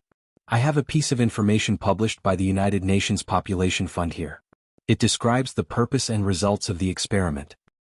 This experiment was to study the reproductive and genetic functions of the Wuxia Empire, especially the unique gene fragments of the Wuxia Empire. Mr. Wen Dao, I'm just curious. You donated your sperm when you were 30 years old and then when Shui was born. If you didn't have a mistress and didn't cheat, then someone used your sperm and another woman's egg cells to synthesize a fertilized egg, and then gave birth to Wen Shui? She looked at the information in her hand and asked, but that's not right. Why did the child you gave birth to after donating sperm to the United Nations Population Fund appeared in the Qin orphanage? Also, the information shows that when you adopted Wen Shui, she was just born. It had been several years since Mr. Wendayo donated his sperm. Mr. Wendayo, do you think we would believe your clumsy lies? You clearly had a mistress. You clearly had an affair. Gu Nianji's expression became stern. You clearly tried to use medical experiments to confuse the public. I didn't cheat. I don't have a mistress. Wendayo was anxious. Liang Meili jumped up again. She felt that Gu Nianji's words made sense, so she started to hit Wendayo again. She shouted, "You're still lying to me? You're still lying to me? Tell me. Who is that damned mistress?" Wendayo was distracted by Liang Meili, and he had to try his best to prove his innocence. He shouted, "I don't know why Shui was in the Qin orphanage either. Din Qin might know. She was the one who asked me to adopt Shui and said that she was my biological daughter. At that time, Din Qin was also helping the United Nations Population Fund with that medical experiment." This was the first update of the day, Chapter 1741, Self-Exposure. There were 2 updates today. A reminder of everyone's monthly votes and recommendation votes. At 8 o'clock in the evening, the second update. Moi, everyone little angels. Chapter 1753. A trace of panic flashed through Qin Yaoguang's eyes, and she quickly glanced in He Qingjian's direction. He Qingjian's expression was calm and indifferent. His gaze was fixed on Gu Nianji and he didn't look at her at all. Qin Yaoguang bit her lip. Her mood was like a pickled cabbage that had been rolled in a jar of sauce. It was salty and bitter. Gu Nianji looked at Qin Yaoguang with a smile. Although she looked calm on the surface, she was actually sweating profusely. It hadn't been easy. She had finally pointed the finger at the Qin family. Gu Nianji also wanted to know why the egg cells of a woman from the Qin family had combined with Wendayo, the gardener, to give birth to Wen Shui. She actually didn't care which woman from the Qin family had donated the egg cells. It didn't matter to her at all. She only wanted to grab hold of Qin Yaoguang's weakness and make Liang Meili completely target Qin Yaoguang. Gu Nianji coughed and smiled. "Miss Qin Yaoguang, do you want to explain why Wen Shui appeared in the Qin orphanage? Who exactly is her biological mother? Mr. Wendayo just said that you told him that Wen Shui was his biological daughter and instructed him to adopt her." Qin Yaoguang's face was extremely cold, and her voice was bone-chilling. She said with a straight face, "This is just a scientific experiment. There are so many fertilized eggs. How would I know who her biological mother is?" "Then how do you know who her biological father is?" Gu Nianji asked like a curious baby. "That's really strange. Most people know their mother but not their father. You only know your father but not your mother. TSK, could it be that Wen Shui actually jumped out of a rock?" "I said it's a scientific experiment. Every donor's sperm has a serial number, so it's easy to check." Qin Yaoguang straightened her neck impatiently. "What does this have to do with you? Aren't you crossing the line? Scientific experiment? Only the donor's serial number? No egg donor's serial number?" Gu Nianji walked to Qin Yaoguang's dock and placed her hands on the table of the dock. She looked down at Qin Yaoguang and her gaze darkened. "Or is Din Qin saying that you helped the United Nations Population Fund use the donor's sperm and egg cells to conduct artificial insemination experiments?" Qin Yaoguang snorted. "This is a project funded by the United Nations Population Fund. It's legal. If you don't believe me, you can check it yourself." Gu Nianji smiled and said deliberately, "But I remember that our country has legislation that prohibits such experiments. In other words, experiments on human reproduction are explicitly prohibited. That's why scientists like Din Qin have to bypass the law and use their own eggs to conduct human genetic reproduction experiments, right?" "Of course." Qin Yaoguang suddenly raised her head and said with a fake smile, "You were born like this. What's wrong? Can't I?" She seemed to have caught hold of Gu Nianji's weakness and laughed out loud. "Gu Nianji, aren't you a very good lawyer? Why don't you know the principle of no retroactivity of the law? When we assisted the United Nations Population Fund in this experiment, our country had not yet enacted a law prohibiting experiments." Gu Nianji nodded and said seriously, "Now that I think about it, it seems to be right. Ms. Wenshui is 26 years old this year. When she was born, our country did not have the relevant laws to prohibit this experiment. That's because our country's relevant laws were enacted 20 years ago with the strong support of Ms. Qin Suwen. That's right. Dean Qin remembers very clearly that when you did this experiment, it was indeed before the relevant laws were enacted. Of course, the laws prohibiting experiments couldn't stop you. It's good that you know. Qin Yaoguang felt that she had finally gotten back at him. She felt extremely happy and glanced at He Qingjian a few times. However, He Qingjian had already retracted his gaze and looked down at the back of the seat in front of him. No one knew what he was thinking. Gu Nianji let go of her hand and placed it behind her back. She emphasized again, "So Dean Qin, you admit that you were already conducting experiments on human genetic reproduction before the relevant laws were enacted. Not only did you conduct experiments, but you also successfully gave birth to an artificially inseminated baby? Like Ms. Wenshui?" Qin Yaoguang snorted. Anyway, Wenshui was born before the law prohibiting experiments took effect. Don't even think about suing me for breaking the law. No, I don't need to sue you for breaking the law. I'm just thinking. Gu Nianji turned around and looked in He Jichu and He Qingjian's direction. Dean Qin and the United Nations Population Fund are using our citizens to conduct human genetic reproduction experiments on our soil. Does the government know about this? She shook the information in her hand. This is all the relevant experimental information published on the official website of the United Nations Population Fund. Although it's been more than 20 years, the information online has never faded. I hope the relevant authorities will investigate the medical experiments conducted by the United Nations Population Fund in the Wuxia Empire more than 20 years ago and see what kind of genetic data they collected. As for Dean Qin, I have something else to ask you. You admit that Ms. Wenshui was your test subject for genetic experiments, don't you? Qin Yaoguang snorted and rolled her eyes as she looked at Gu Nianji from head to toe. You too. I know I am. Gu Nianji tilted her head with a smile. But you gave birth to me. Who gave birth to Ms. Wenshui? Qin Yaoguang laughed coldly in her heart and said calmly, I didn't give birth to Wenshui. What does it have to do with this case? It has a lot to do with it.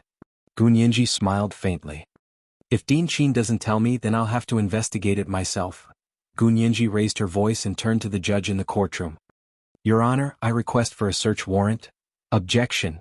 Qin Yaoguang's chief lawyer said loudly, the plaintiff's lawyer has wasted too much time on unrelated matters. We request that we quickly get to the point and stop pursuing the origins of my client's character witnesses. How is it unrelated? Gu Nianji was also angry. She turned to look at lawyer Qin and said coldly, Qin Yaoguang, don't think that I won't be able to find out who it is just because you haven't told me? She walked slowly in the courtroom and said as she thought.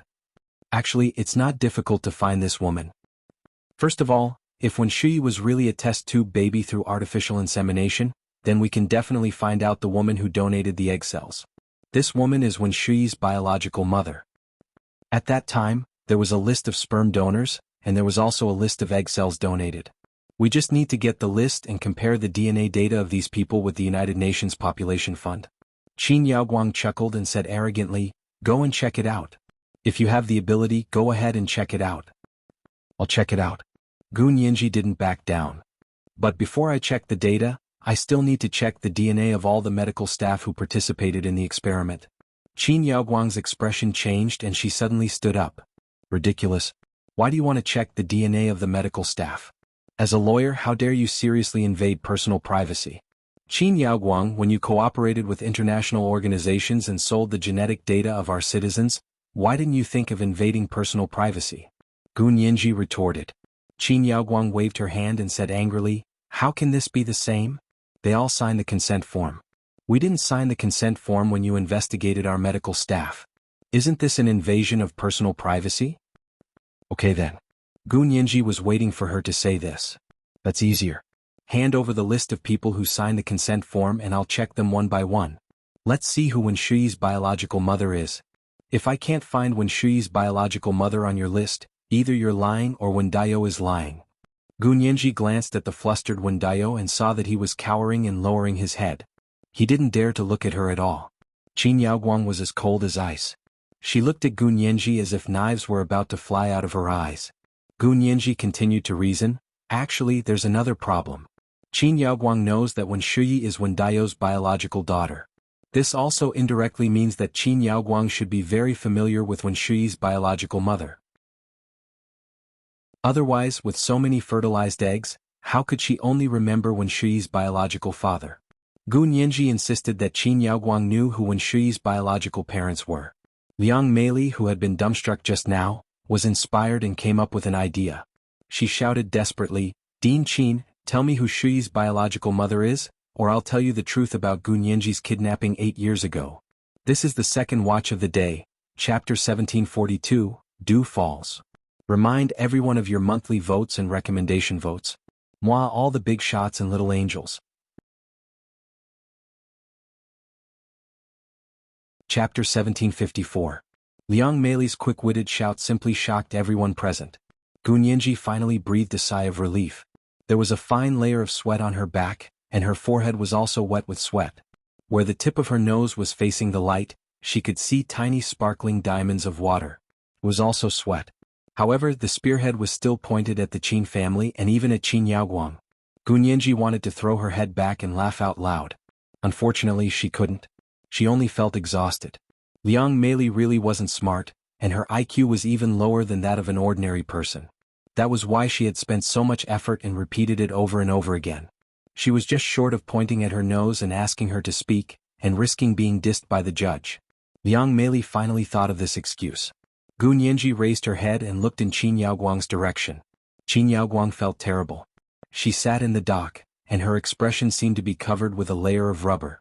She couldn't make an expression even if she wanted to. The chief lawyer beside her was so shocked that he was almost speechless. What did Liang Meili mean? Could there be an unknown truth about the kidnapping case back then? Lawyer Qin stood up and shouted at Liang Meili, "Liang Meili, do you know what you're doing? Not only are you suspected of giving false testimony and obstructing justice, but you're also threatening my client in public. Do you think the court is a market for bargaining?" After saying that, he turned to the bench and said excitedly, "Your Honor, Liang Meili and Wen Daiyou are no longer suitable to be prosecution witnesses. I request that they be expelled from the court and sentenced to death according to the law." Gu Nianji clicked her tongue and walked up to Lawyer Qin. She tilted her head and looked him up and down. She said slowly, "Lawyer Qin, Liang Meili and Wen Daiyou are important suspects in this case. Do you think they're witnesses I found? Didn't you ask them to testify in court? Yes, can't I? If you don't understand, you can learn more about tainted witnesses." Gu Nianji smiled as she watched Lawyer Qin's face turn from red to white. She glanced in Qin Yaoguang's direction. "Ms. Qin Yaoguang, I advise you to tell us who Ms. Wen Shuyi's biological mother is. Otherwise, if you hide it for others, you'll be the one in trouble." As she spoke, Gu Nianji bowed to Qin Yaoguang and whispered, "Are you that selfless? If you're really that desperate to cover up for her, I have to think carefully. What kind of deity is Wen Shuyi's biological mother? Is it worth it for you to go to jail and refuse to reveal her true identity?" Qin Yaoguang retreated in disgust and said coldly, "Don't get so close to me. I feel disgusted when I see you.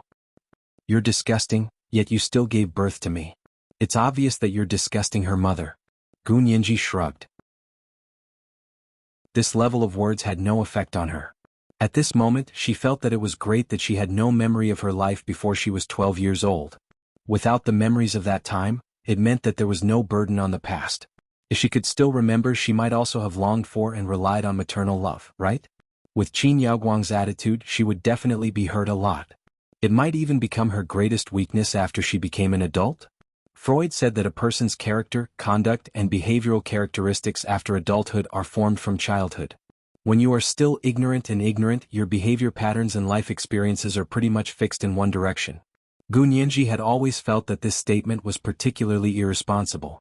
Attributing all bad habits and wrongdoings to childhood experiences was actually the subconscious of the cowardice and avoidance of certain Western adults. Lu Sun had said that true warriors dared to face a bleak life and dared to face the dripping blood. This was the main difference in attitudes towards life between the East and the West. Of course, Gu Nianji was a standard believer in the Eastern attitude towards life. She looked at Qin Yaoguang and put her hands behind her back. She smiled meaningfully. "Miss Qin Yaoguang, are you going to tell me or not?" Tobornito. This is really a Hamlet-like problem. Qin Yaoguang felt like she was stepping on air and falling from a height of tens of thousands of feet. Her entire body was almost weightless. Her heart fell straight to the bottom. She was surrounded by impenetrable walls, and there was no light or sound in the room. She was alone in the darkness, unable to find a way out or see where she was going. However, she couldn't shout or ask for help, just like how she had observed the 2-year-old Gunyenji's performance when she was locked up in a small dark room on the surveillance video. She closed her eyes and felt dizzy.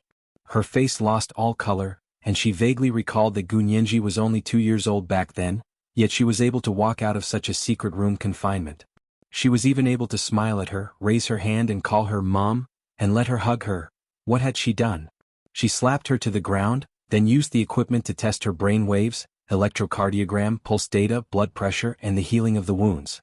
The fair and chubby little girl was stunned by her slap. She sat on the ground in a daze and looked at her. Her small lips were slightly open, and the skin at the corner of her mouth was broken. Blood seeped out of her lips. She felt annoyed and stepped forward to kick the 2-year-old girl in the heart again. She watched as her little body rolled under the table and hugged the corner of the table, shivering. She never crawled out again. This little B*TC deserved to stay in the dark, just like her annoying father. She deserved to be beaten up like a rat in the gutter. Qin Yaoguang recalled the situation and gradually calmed down. Opening her eyes, Qin Yaoguang glared at Gunyenji. She thought to herself that a scourge could live for 1,000 years. From the age of 2 to 6, this little B*TCH had been beaten up by her in all kinds of physical experiments, toxicological experiments and pathological experiments, but she was still alive and well, and she had actually grown up to have such a figure and appearance. Qin Yaoguang was angry, jealous, and hateful. She tried her best to hide her true emotions, and the expression on her face almost contorted. Gunyenji saw that Qin Yaoguang didn't say a word and felt that the bait wasn't too much. She rolled her eyes and walked back to Liang Meili, who was looking at Qin Yaoguang eagerly. She sighed calmly and said, "Ms. Liang Meili, don't expect Dean Qin Yaoguang to reveal the true identity of Wenshui's biological mother. I think Dean Qin Yaoguang would rather you tell the truth about the kidnapping case than tell you who Wenshui's biological mother is. Then what are you waiting for? Tell me." "No, Dean Qin, as long as you tell me, I won't say anything." Liang Meili clearly still had a glimmer of hope for Qin Yaoguang. Gunyenji had no choice but to take a drastic step. "Don't ask. Dean Qin won't say anything even if she dies." "What does this mean?" "This means that this biological mother must be a much better woman than you. She's so good that even someone with Dean Qin Yaoguang's status protects her. She's younger than you, prettier than you, smarter than you, more capable than you in her career, higher in her status, and more powerful than you. She's a real fair, rich, and beautiful woman. That's why your husband, Wendayo, was willing to have a child with such a woman. He even adopted this child behind your back and let you raise her like your own daughter. TSK, is there anything more vicious than this?" Gunyenji deliberately found the words that could pierce a woman's heart. Especially for a more traditional and uneducated woman like Liang Meili, men were their life. Although they had the ability and opportunity to live independently, their minds were not independent. They could only exist by relying on men. Therefore these words were as lethal as a nuclear bomb to Liang Meili. Her rationality and emotions had suffered an indescribable blow. Liang Meili's eyes gradually turned red. Her hands slowly clenched into fists, and she walked out of the witness stand step by step. The female bailiff next to her wanted to stop her, but Gunyenji reached out to stop her. She said calmly, "I'll take full responsibility." The female bailiff looked at the judge worriedly. The judge was also in a difficult position. Logically speaking, as a suspect and witness, Liang Meili couldn't walk freely in court. However, Lawyer Gu obviously had a special intention. She wanted to find out the truth of the case. Would he allow it or not? What was involved in this case seemed to be the tip of the iceberg. The judge thought about it for a while, then silently lowered his head and carefully looked at the file in front of him. It was as if there were suddenly a lot of words there. He wanted to look carefully with a magnifying glass to see them clearly. The female bailiff saw that the judge didn't respond and instead looked at the file, so she slowly retreated. Since the judge didn't say anything, she didn't need to care. Besides, Liang Meili was just an ordinary woman. If she did anything out of line, the bailiff's tranquilizer gun would come in handy. The female bailiff put one hand on the holster at her waist and nodded at Gunyenji. Gunyenji smiled and winked at her, thanking her for her help. At that moment, Liang Meili had already walked to Qin Yaoguang's dock. Qin Yaoguang's chief lawyer, Lawyer Qin, stood up nervously and stood in front of the dock. He pointed at Liang Meili and said, "What are you doing? Don't do anything rash. You're making things up. I'll tell you later." Liang Meili's eyes were straight. She didn't even look at Lawyer Qin, who was standing in front of her. With a strong wave of her arm, she spun the tall and thin Lawyer Qin around and staggered to the side. Liang Meili was a gardener and did manual work. Although she was much older than Lawyer Qin, she was still very strong. Lawyer Qin couldn't compare to her. Lawyer Qin glared at Liang Meili but didn't dare to stop her. At that moment, Liang Meili's mind was filled with Gu Nianji's deafening words. She's younger than you, prettier than you, smarter than you, more capable than you in her career, higher in status and more powerful than you. She's a real fair, rich and beautiful woman. That's why your husband, Wen Daiyou, was willing to have a child with such a woman. He even adopted this child behind your back and let you raise her like your own daughter. TSK, is there anything more vicious than this? Gu Nianji had only said this to use common sense to infer that a woman like Liang Meili would find it hardest to accept her husband cheating on her. She wanted her to completely break off with Qin Yaoguang and tell her the truth about the kidnapping 8 years ago. She also wanted to help her father, Gu Xiangguan or Lu Jin, wash away the dirt that Qin Yaoguang had splashed on him. However, she didn't know that in Liang Meili's ears, her words were even deeper than the most difficult for a woman to accept her husband cheating on her. She even found an imaginary enemy for herself without a teacher. Liang Meili's entire body was trembling. She stretched out her arm and pointed at the impatient Qin Yaoguang. She said loudly, "Was it you? Was it you? You're younger than me, prettier than me, better in figure than me, smarter than me, more capable than me in her career, higher in status and more powerful than me. She's a real fair, rich and beautiful woman. That's why my husband, Wen Daiyou, was willing to have a child with a woman like you. He even adopted this child behind my back and let me raise her like my own daughter. Is there anything more vicious than this?" Liang Meili roared. She spoke with sincerity and tears and snot flowed all over her face. The courtroom was silent. Even the judge, who was pretending to read the file, couldn't help but look up and pay attention to the situation. Gu Nianji was also dumbfounded. What was going on? She had said that just now, but she had never thought that what she had said would make Liang Meili think of Qin Yaoguang. She looked at Wen Daiyou, who was cowering and holding his head. She then looked at Qin Yaoguang, who was still beautiful despite her age. No matter what, she couldn't connect the two of them together, let alone the fact that the two of them could have a child. Gu Nianji instinctively grabbed Liang Meili's arm and said, "Ms. Liang Meili, you can't say that carelessly. Although Dean Qin Yaoguang is vicious and has a bad character, she won't be your husband's mistress." Ms. Liang Meili was too good at flattering her husband. Gu Nianji secretly complained. Unexpectedly, Liang Meili also lifted Gu Nianji's arm and pointed at Qin Yaoguang. "Lawyer Gu, you don't know. It's definitely her. I have facts to back it up." Facts. Gu Nianji's spirits were lifted. She was a very open-minded person. If there was something that exceeded common sense, as long as there was facts to back it up, she would choose to believe it no matter how outrageous it was. The most important thing was to have facts to back it up, which was real evidence. The show was even more exciting than she had planned. She quickly changed her train of thought and immediately said, "What facts? Can Ms. Liang Meili tell me in detail? As long as what you said is true and supported by facts, the judge will definitely uphold justice for you." Liang Meili only needed this little bit of encouragement at this time. Or perhaps these words, these doubts, had been hidden in her heart for a long time. In the past, she probably thought it was too unbelievable and chose not to believe it. At this moment, she suddenly realized that her suspicions had a concrete basis. Wen Shuyi standing in front of her was the best evidence for her suspicions. Qin Yaoguang gritted her teeth so hard that they made cracking sounds. This Liang Meili was crazy. How did she come up with this? How could she be the mistress of a man like Wen Daiyou? Qin Yaoguang suddenly stood up and said coldly, "Liang Meili, don't go crazy. I'm your husband's mistress? I'm not as blind as you." She would fall for Wen Daiyou? It was the biggest joke in the world. Wen Daiyou rushed over to pull Liang Meili away and said anxiously, "Stop talking. There's nothing between me and Dean Qin. You crazy woman, you have nothing better to do." Without hesitation, he raised his hand and slapped her in the face. Liang Meili screamed, "There's nothing between you? Then 8 years ago, why did you sneak out to see her in the middle of the night without telling me? And you still say there's no adultery?" I was talking business with Dean Qin. Talking business my ass." Liang Meili spat at Wen Daiyou, turned around, pointed at Qin Yaoguang and began to scold her. 8 years ago, you sneaked out to talk to my husband in the middle of the night and sized me up. Qin Yaoguang didn't expect Liang Meili to know about what happened back then. At that time she had looked for Wen Dao to plan to kidnap Gun Yanji.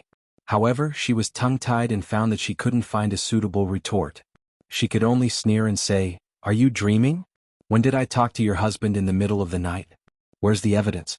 Don't tell me what you said is evidence. I swear to God that what I said is true." Liang Meili actually didn't have any concrete evidence. She had secretly seen it all back then. At that time she didn't think of recording it, but now Qin Yaoguang said that it was empty talk. Liang Meili made up her mind and just wanted to be straightforward. "You don't dare to enter the He family. Find my husband and go out for coffee alone. You asked us to help you kidnap Gun Yanji. You said that as long as Gun Yanji was gone, my daughter, Wen Shuyi, could take her place. I was really blind. I actually believed you and this B*TCH's words. What do you mean my daughter? She's obviously your daughter. For the sake of your daughter's future, you want me to take the blame. No way." This was the first chapter of the day, 4,600 words. Chapter 1743, Shocking Everyone. Moi all the big shots, little angels.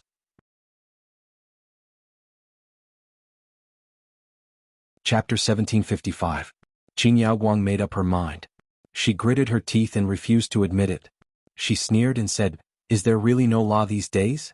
You're just going to let this crazy woman fabricate facts out of thin air and ruin my reputation?" She stood up from behind the dock and clenched her fists with her hands hanging by her side. She said sternly, "I, Qin Yaoguang, was admitted to the best university in Wuxia at the age of 16. After I went to university I skipped grades one after another. At the age of 20, I received a master's degree and went abroad to study. At the age of 24, I received a double doctorate in biomedicine from Harvard University. I returned to China to start my own biological genetic laboratory and proposed the concept of gene editing, setting off a revolution in biological genetic research. After returning to China, I worked as a brain surgeon at the Qin Corporation's private hospital. For decades, I've performed brain surgery on countless patients and saved countless patients who were on the verge of death. Do you think I'm you? A semi-illiterate woman who didn't graduate from high school and dropped out to learn how to grow flowers? You treat this person like a treasure, but in my eyes he's no different from a passerby." Qin Yaoguang said passionately and looked in He Qingjian's direction.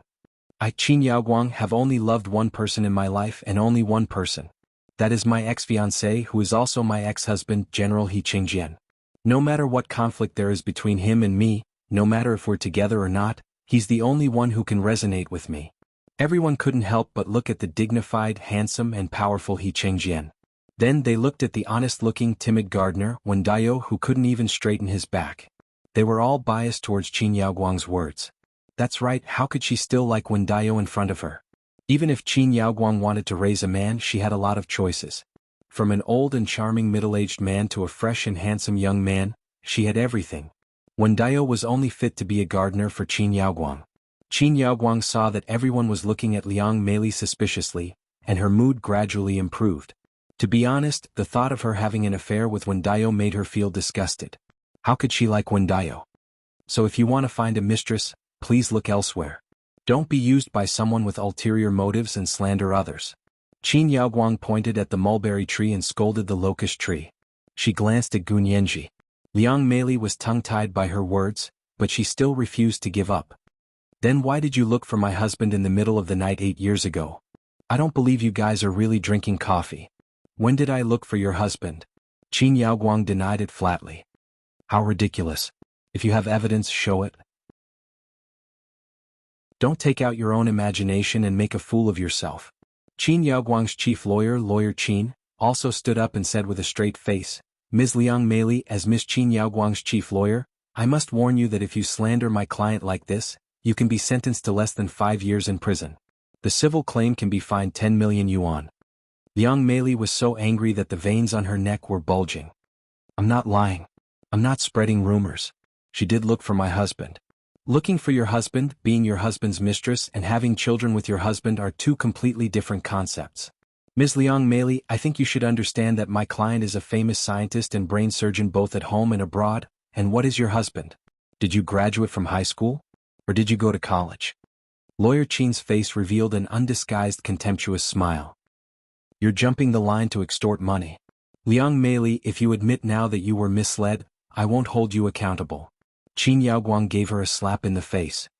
It's just that some people want to do whatever they want just because they're lawyers, but they've made a mistake. Qin Yaoguang narrowed her eyes at Gu Nianji, almost unable to hide her embarrassment and anger. Wendiao rushed over again and pulled Liang Meili hard. You be asterisk to come here. Liang Meili was already scared out of her wits.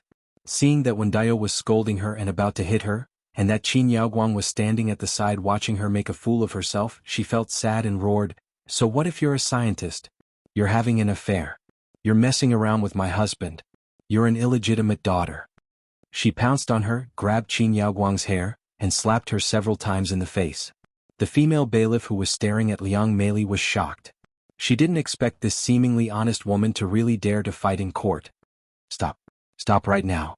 The female bailiff quickly rushed over and grabbed Liang Meili's arm from behind. The other two male bailiffs also rushed over and grabbed Wendiao, preventing him from pouncing on Liang Meili.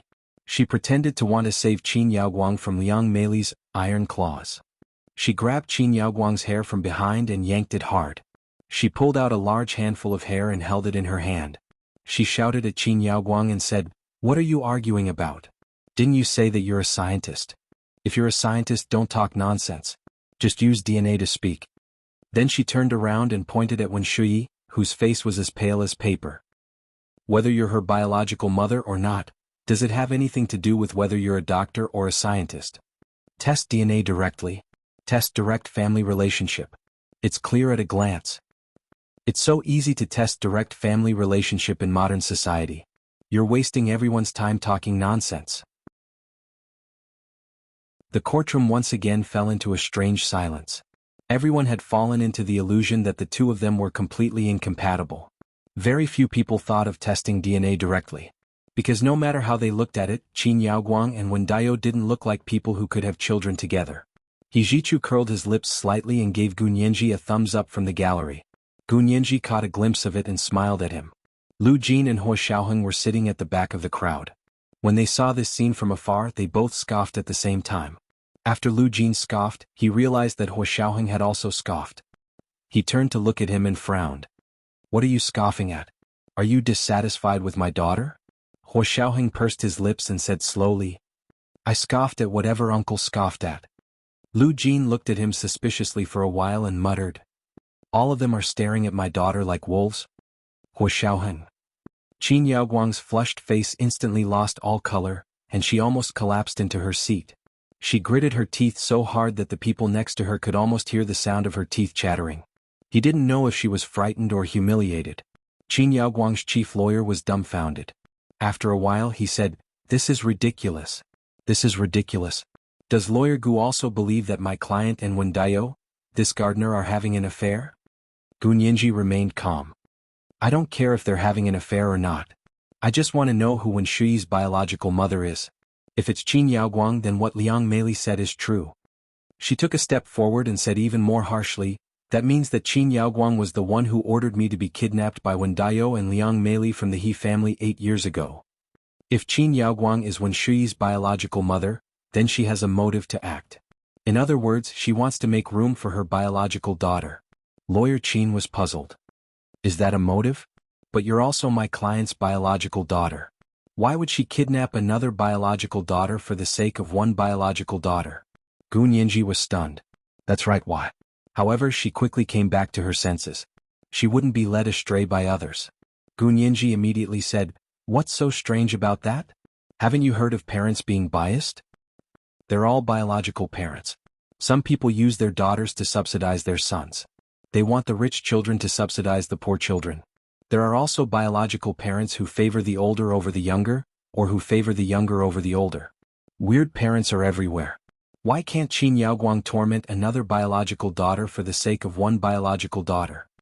The more Gu Nianji said, the more reasonable it became. Of course, you can only ask Qin Yaoguang herself what the reason is. Qin Yaoguang's face was as pale as paper. Her pupils were dark, but the rims of her eyes were red. Coupled with her messy black hair that hung down the side of her face, she looked like a medieval vampire. She waved her hand and said weakly, No, I object to DNA testing. I do biological genetic research. DNA testing doesn't prove anything at all. Are you freaking kidding? Are you F***king kidding me?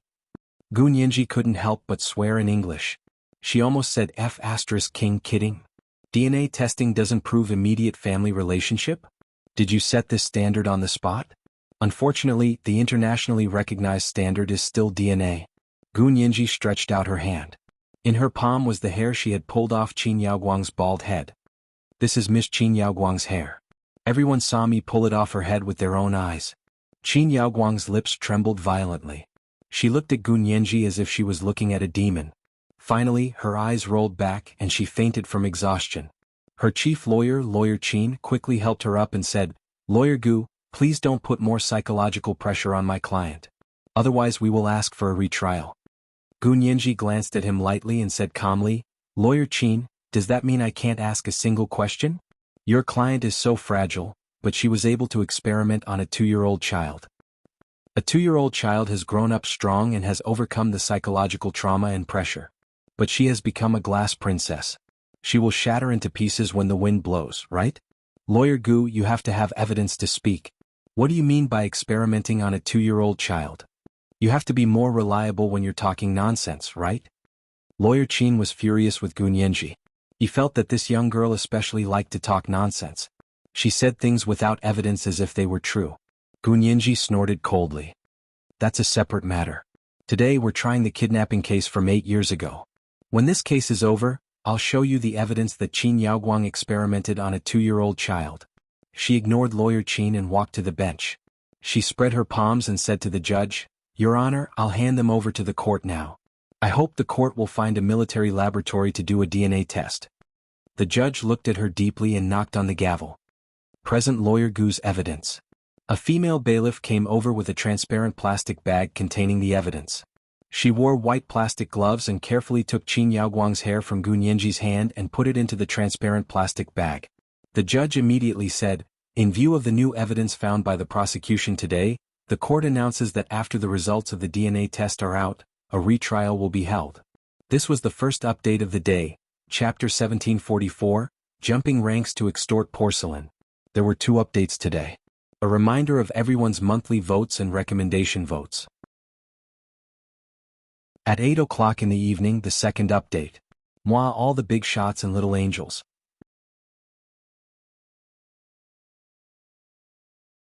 Chapter 1756. Because the Qin Corporation's private hospital was too powerful, Gu Nianji chose to have the military laboratory do a DNA test so that it could be used as legal evidence in court. Of course, she would also ask Lu Jin to help her test it so that she would have a sense of security. However, what Lu Jin tested had no legal origin, so it couldn't be used as legal evidence. There weren't many institutions that were qualified to test DNA to verify immediate family relationships and could be accepted as evidence by the court. The military laboratory was one of them. Moreover, Gu Nianji believed in He Qingjian and He Zhichu's abilities. Once they realized the danger, they wouldn't hesitate to cut off the Black Hand. Therefore, only in the military laboratory could the test results be guaranteed to be correct and legal. The judge left court number 1, and Qin Yaoguang was carried out by the bailiff to the infirmary for examination. Her huge team of lawyers followed her. When Shui sat alone on the other side of the witness stand. Her face was wooden and expressionless, which was very different from her usual smiling face. The Qin family walked past her and didn't know how to face her. Originally, they had some opinions about her suddenly becoming the executive director of the Qin Corporation's private hospital, but after listening to the trial today, they didn't know what to say. They didn't even know how to face her. One by one they walked past her. At most they glanced at her. No one spoke to her or greeted her. No one even maintained the hypocritical politeness they used to have. Liang Meili and Wen Dao were escorted back to the detention center by the bailiff. When they passed by Wen Shui, Wen Dao stopped to look at her. He wanted to say a few words but he didn't know where to start. Liang Meili was still feeling terrible. Although she knew it had nothing to do with Wen Shui, she still couldn't treat her like her own daughter. However, when she looked at Wen Shui and thought of Qin Yaoguang's appearance, she couldn't help shaking her head. Was she really mistaken? If Wen Shui and Qin Yaoguang were really mother and daughter, they didn't look alike at all. Then Wen Shui should look like her father, Wen Dao. But no matter how she looked at it, Wen Shui only looked like her father's nose. Who else did she look like? Liang Meili muttered to herself as she left the court ahead of Wen Dao. In order not to be seen by He Qingjian and He Zhichu, Lu Jin and Hua Xiaoheng left the courtroom between the Qin family members. After they left, only Gu Nianji, He Jichu, He Chengjian, and Xie Qingying were left in the courtroom. He Chengjian walked up first and said to Gu Nianji with emotion, "Nianji, you're really amazing. Peeling the silk from the cocoon today has really widened our horizons." "General He, you flatter me." Gu Nianji picked up the briefcase she had packed and smiled. Qin Yaoguang's DNA is being tested in the military laboratory. I hope General He can pay attention to the military laboratory to ensure the accuracy and confidentiality of the test results. I'll have my personal secretary keep an eye on this. He Chengjian promised Gu Nianji, "Don't worry, the test results will definitely be accurate, and they will be handed over directly to the court." "Thank you, General He." Gu Nianji nodded and smiled at He Jichu, who was standing next to He Chengjian. "Young Master He, please help too. When the lawsuit is over, I'll treat you to a meal." When she said, "treat you to a meal," she included Xie Qingying as well. Xie Qingying had been sitting between He Chengjian and He Jichu when she was listening. Now she was standing behind He Jichu. Hearing Gu Nianji's words, she poked her head out and smiled. "Lawyer Gu, you're too kind." She praised her politely. "Lawyer Gu is indeed extraordinary in a lawsuit. You'll definitely win." However, even if she won, she would still be fighting a lawsuit against her biological mother. Xie Qingying felt that she had said something wrong and quickly said, "Then I'll leave first. I'll wait for young Master He and Uncle He outside." He Chengjian waved his hand at her. "Qingying, you and Jichu leave first. I have something to say to Nianji." He Jichu looked deeply at Gu Nianji, then turned around and left with Xie Qingying. Gu Nianji and He Chengjian were the only two people left in the courtroom. He Chengjian's guards and personal secretary watched them from afar and were on guard.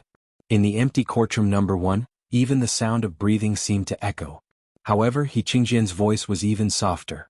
He asked softly, "Nianji, do you really think that your mother, Qin Yaoguang, gave birth to Wen Shui with Wen Daiyo?" He Chengjian said solemnly, "I can prove that Qin Yaoguang's first child was you.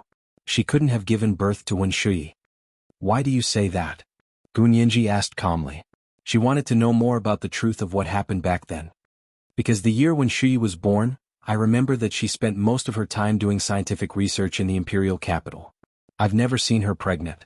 It was completely different from 6 years later when she was pregnant and gave birth to you. I only believe in DNA evidence." Gu Nianji thought about it seriously. "I'm very happy that humans have mastered biological genetic technology and can accurately verify human direct family relationships. As for how they were born, I really don't care at all." He Chengjian had a feeling that Gu Nianji was implying something. But he didn't think about it for a moment. At this time, he was also sure that the person who had planned to kidnap Nianji 8 years ago was really Qin Yaoguang, although he couldn't understand why she had done it. He had never stopped Qin Yaoguang and Gu Xiangguan, nor had he forbidden them from seeing Nianji. On the contrary, he had specifically told them that they could come and see Nianji at any time. The He family's door was always open to them. Qin Yaoguang was a typical person who didn't use the main door and insisted on climbing over the wall to do evil. When Gu Nianji turned to leave, she saw that He Chengjian's brows were tightly furrowed. He was still thinking about her words. She couldn't help saying, "Modern science is so advanced that artificial insemination is already a very mature technology. The sperm and egg cells combine to form a fertilized egg, which is then transplanted into the uterus to implant and give birth to a child." After a pause, Gu Nianji continued, "If Qin Yaoguang and Wen Daiyo's fertilized egg were transplanted into another woman's uterus, Wen Shui could still be born. Moreover, her DNA data would show that she and Qin Yaoguang were mother and daughter, not mother and daughter with the surrogate mother." He Chengjian's brows relaxed and he suddenly realized something. "You're saying that Qin Yaoguang's egg cells were artificially inseminated with Wen Daiyo's sperm, and then the surrogate mother gave birth? If you insist that Qin Yaoguang never had a child before she gave birth to me, and that Wen Shui is a direct relative of her, then that's the only answer. But why did she do that? Why did she combine her egg cells with Wen Daiyo's sperm?" He Chengjian was very confused, or perhaps he felt a little uneasy. "I don't know about that and I don't care." Gu Nianji shrugged. "General He, if you're interested, you can ask Qin Yaoguang directly. I think Qin Yaoguang treats you differently. She might tell you the truth." Gu Nianji walked to the door and didn't look back. She continued, "If you really want to ask her, you should also ask her why she kidnapped me 8 years ago and framed my father." He Chengjian, of course he wouldn't ask Qin Yaoguang himself. In fact, after Qin Yaoguang woke up, she immediately asked her lawyer to bring a letter to see him, but he rejected her. He had always been an extremely suspicious person. The reason why Qin Yaoguang was able to make him let down his guard and even marry her was because Qin Yaoguang hadn't had any selfish motives all these years. Other than doing her medical and genetic research, she had taken care of He Jichu's body and poured her heart and soul into his health. The Qin family had never done anything to disobey He Qingjian or harm the interests of the country. That was why he had allowed them to grow stronger. But now, starting from the infrasonic weapons, the Qin family had already stroked He Qingjian's tiger whiskers in the most intolerable thing. Today, not only had it been proven in court that the mastermind behind Gu Nianji's kidnapping 8 years ago was Qin Yaoguang, but she had also suddenly appeared as an illegitimate daughter. How could He Qingjian continue to trust her? Strictly speaking, Gu Nianji was also an illegitimate daughter, because Qin Yaoguang and Gu Xiangwen had never been married. However, in He Qingjian's heart, Gu Nianji's identity was open and aboveboard. She was completely different from Wen Shuyi, who had no idea how she had been born. Once He Qingjian became suspicious, he would think very far and very deeply. After walking out of the courtroom and getting into his bulletproof car, He Qingjian realized that He Jichu was the only one there. Where's Qingying? She left first. He Jichu wound up the window. Let's go home. He was in a good mood, but He Qingjian was in a bad mood. No matter who it was, they wouldn't be in a good mood when they found out that the person they used to sleep with still had a face that they weren't familiar with. Dad, I'll go to the military laboratory in the next few days and personally watch them do the tests. He Jichu had made up his mind to help Gu Nianji keep an eye on this important evidence. Okay. He Qingjian said lightly and closed his eyes tiredly. He instructed his personal secretary, check the medical experiments that the United Nations Population Fund has done in our country, especially the cooperation projects from more than 20 years ago. Also, He Qingjian thought for a moment. Call Speaker Long and Prime Minister Xie separately and tell them that I don't agree to continue working with the United Nations Population Fund on pharmaceutical research in biological genetics. Tell them to pack up and get lost. Get as far away as they can. Yes, Chief. When Gu Nianji returned to her apartment, Lu Jin and Hua Xiaoheng came up to her. My daughter is so amazing. Lu Jin was the first to walk up to her and open his arms to hug her. Gu Nianji pushed him away with one hand and said rudely, Dad, did you already know who Wen Shuyi was? This was the second update of the day, chapter 1745, Get Lost as Far as You Can. There were 2 updates today. A reminder of everyone's monthly votes and recommendation votes. Moi, all the big shots and little angels.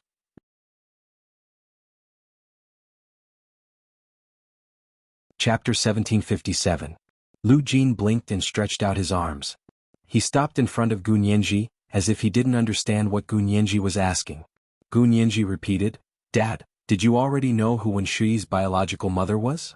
What she meant was, did Lu Jin already know who Wen Shuyi's biological mother was? Because when Wen Shuyi's DNA was tested, Lu Jin had already told Gu Nianji that Wen Shuyi was Wen Daio's biological daughter, not Liang Meili's biological daughter. How could an adopted child be related to an adoptive father by blood? This result was already shocking enough, but there was something even more shocking waiting for Gu Nianji in court today. To be honest, Gu Nianji had thought that Wen Shuyi was the illegitimate daughter of a woman in the Qin family, but she had never thought that Wen Shuyi would be Qin Yaoguang's illegitimate daughter. Not only did the two of them look nothing alike, but Qin Yaoguang had always been aloof and self-righteous. All these years she had only had a soft spot for He Qingjian. She was able to wait until the clouds parted to see the moon. She finally married He Qingjian more than 10 years after Qin Suwen's death because of this pure perseverance and waiting. However, this persistence and waiting had become a joke in front of Wen Shuyi, the illegitimate daughter. Gu Nianji pursed her lips and stared at Lu Jin with her dark jade-like eyes. She didn't allow him to dodge or change the topic. Hua Xiaoheng said leisurely, Will uncle know? Hearing Hua Xiaoheng's voice, Lu Jin came back to his senses. He immediately grabbed Gu Nianji's arm and said nervously, Nianji, I really didn't know who Wen Shuyi's biological mother was. Do you think I'll believe you? Gu Nianji pushed Lu Jin's hand away and took a step back. She happened to be standing next to Hua Xiaoheng, who was diagonally behind her. The handsome man and beautiful woman standing together was like a delightful scenery, illuminating the slightly dark living room at dusk. Lu Jin's heart felt like it had been scratched by a little cat. It hurt and it might be bleeding, but he couldn't be angry at her. Taking a deep breath, Lu Jin scratched his head and began to explain, Nianji, be reasonable. How would I know who Wen Shuyi's biological mother is? I also helped you check her direct family relationship with Wen Daiyou and Liang Meili this time. Only then did I know that she was not adopted, but Wen Daiyou's child with another woman. Where am I going to test her mother's DNA? This logic seemed to be very powerful. Gu Nianji tilted her head and asked in confusion, Really? You really don't know? Wen Shuyi is just the gardener's adopted daughter. Why would I think of anything else? Why would I want to test her DNA for no reason at all? Lu Jin looked at Gu Nianji aggrievedly. From the beginning to the end, she was just the gardener's adopted daughter. I never paid special attention to her. But then she took my place and entered the He family? Gu Nianji crossed her arms and tapped one foot on the ground. She looked very aloof. In front of his only daughter, Lu Jin lowered his head like a child who had done something wrong. He said honestly, at that time I was wanted, so I changed my identity and hid with Boss Lu. As for the He family, we only paid attention to He Qingjian and He Zhichu, not her. She's different from you. Gu Nianji had grown up under the careful care of the He family from the age of 6 to 12. She was the little princess of the He family. The servants also knew that she was young Master He's fiancée and the future mistress of the He family, so they were very respectful to her. Gu Nianji was by He Zhichu's side, and it was He Zhichu who took care of her carefully. When Shuyi had entered the He family after Gu Nianji's disappearance, she was already 18 years old. She was more like a nanny by He Zhichu's side, taking care of the trivial matters around him. Therefore, Wen Shuyi was the one who took care of He Zhichu carefully in the He family. From this, it could be seen that Wen Shuyi's status in the He family was completely different from Gu Nianji's at the time. It was understandable that Lu Jin didn't pay too much attention to a nanny. Moreover, at that time He Qingjian had also sent people to monitor Wen Shuyi. On one hand he was worried and wanted to test her, and on the other hand he wanted to protect He Zhichu. Gu Nianji thought about Lu Jin's words and had to admit that he made a lot of sense. In that case, you only found out today that Wen Shuyi's mother might be Qin Yaoguang? With a straight face, Gu Nianji handed Lu Jin a few strands of Qin Yaoguang's hair that she had left behind. Then please test it again. This is Qin Yaoguang's hair. Lu Jin nodded and quickly took the hair. He smiled obsequiously and said, I'll check it right away. Check it right away. Gu Nianji couldn't bear to see Lu Jin like this. She put down her arms and lowered her head as she stammered, Dad, my attitude just now wasn't very good. Please scold me. No, your attitude was very good, very good. It was Dad's fault. Lu Jin was worried sick. Nianji, be good. You didn't do anything wrong. Don't apologize. My daughter won't be wrong. Gu Nianji, Hua Xiaoheng. At this moment he was a little glad that Gu Nianji hadn't grown up with this doting father. Otherwise he really didn't know how spoiled she would have been. Gu Nianji seemed to have heard his thoughts. She glanced at him from the corner of her eyes and snorted. She wrapped her arms around Lu Jin's arm and beamed. I love Dad for standing on my side without knowing what's right or wrong. Dad, I'll always love you the most. Gu Nianji's sweet words had always been very good. Even Hua Xiaoheng couldn't handle it sometimes. Not to mention Lu Jin, who doted on his daughter wholeheartedly. When he left Gu Nianji's room and returned to his lab to do the test, his face was flushed as if he had drunk a pound of Maotai. After Lu Jin left, Gu Nianji closed the door and saw Hua Xiaoheng standing beside her. She suddenly felt tired, and her whole body leaned against the door weakly. Hua Xiaoheng looked at her for a while, then walked over. He held the back of her neck with one hand and wrapped his other around her waist. He lowered his head and kissed her. Gu Nianji clung tightly to his warm and strong embrace, drawing strength from his kiss. Hua Xiaoheng was an abnormally hard person, but his lips were very soft. When he kissed her, the touch of their lips could almost make her soul tremble. After kissing her fiercely a few times, Hua Xiaoheng carried her horizontally and walked to the sofa to sit down. He wrapped her in his arms and half pressed against her body. He held the side of her face with one hand and leaned against the side of her head. As he spoke, he pecked her cheek lightly. Do you feel bad? He whispered in her ear. What do you feel bad about? Gu Nianji looked at him in confusion. Hua Xiaoheng said, When you know that your mother treats Wen Shuyi better than you. They all had the same mother, so why did she favor one over the other? Gu Nianji's eyes were half-lidded, and her soft voice was like a whisper. A little. She didn't care about Qin Yaoguang's maternal love, but when she knew that she was the one who had been abandoned, it was impossible for her to not feel any emotions. Only Hua Xiaoheng could sense the most subtle changes in her emotions. Don't be sad. You have me. Hua Xiaoheng kissed her lips bit by bit. His kiss was like a dragonfly skimming the surface of the water, but also like a feather gently fanning in the breeze, comforting Gu Nianji's hurt emotions. Gu Nianji wrapped her arms around Hua Xiaoheng's neck and whispered, "Actually, I don't understand why she wanted to replace me with Wen Shuyi. I don't believe a word of it. She wanted Wen Shuyi to replace me for Wen Shuyi's own good. I'm also her biological daughter. She doesn't like me, but the He family likes me and treats me well. Even from a profit point of view, she shouldn't have let Wen Shuyi replace me." Hua Xiaoheng thought about it. "You mean Qin Yaoguang might have other intentions?" Gu Nianji nodded. Hua Xiaoheng slowly sat up and pulled Gu Nianji up as well. Gu Nianji's entire body seemed to have no bones. With a pull from him, she lazily went from lying on the sofa to lying on Hua Xiaoheng's lap. His legs were as hard as iron. Gu Nianji wasn't comfortable lying on them, but she felt at ease. She felt more at ease than lying on the armrest of the sofa.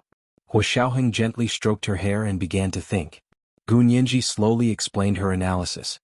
"The Qin Yaoguang I know is actually an extremely selfish person. The most selfless thing she's ever done in her life was probably her love for General He and saving young Master He." Hua Xiaoheng shook his head. "That's not selfless. Think about who General He is. Qin Yaoguang saved young Master He, and how much benefit the Qin family received from the He family. You said she was selfless when she saved young Master He? I'm afraid even young Master He himself doesn't think so." Gu Nianji, she suddenly opened her eyes. Her black jade-like pupils were extremely black, but also extremely bright. "Doesn't that mean that Qin Yaoguang is an extremely selfish person? She saved young Master He for General He's sake. She wanted him to look at her differently and never be able to drive her away from him." Hua Xiaoheng grunted and changed his hand to caress Gu Nianji's hair. "From a man's point of view, Qin Yaoguang is indeed very capable. She has her own status, ability and medical skills. She can save General He's only son. She's not clingy, nor does she ask for anything in return. She just helps him at all costs when he needs her.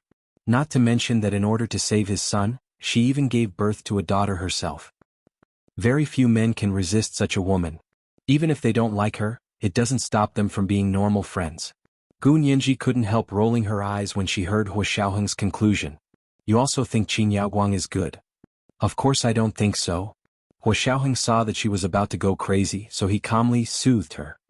"I said that very few men can resist, and I happen to be one of the very few." Gu Nianji wanted to laugh again. Her eyes curved and she said with a smile, "You really know how to flatter yourself. Actually, what I want to say is that Qin Yaoguang has successfully diverted everyone's attention. Everyone seems to have subconsciously thought that the reason Qin Yaoguang ordered Wen Dao and Liang Meili to kidnap me was for her other daughter, Wen Shuyi. But my focus isn't on whether Qin Yaoguang is biased. Instead, I have a feeling that she ordered Wen Dao and Liang Meili to kidnap me 8 years ago and take me away from the He family for another purpose. She said that she wanted Wen Shuyi to replace me, but she was actually just a carrot to trick the one couple." Hua Xiaoheng's hand paused. "You mean she has another purpose?" "She definitely has another purpose." Gu Nianji nodded affirmatively. "Do you think my father knows the real reason why Qin Yaoguang ordered people to kidnap me 8 years ago?" This was the first update of the day, Chapter 1746, one of the very few. There were 2 updates today. A reminder of everyone's monthly votes and recommendation votes. It was 8 o'clock in the evening. P.S. Thank you to Momo Moshi for the 10,000 Chidian coins the day before yesterday. Moi all the big shots and little angels.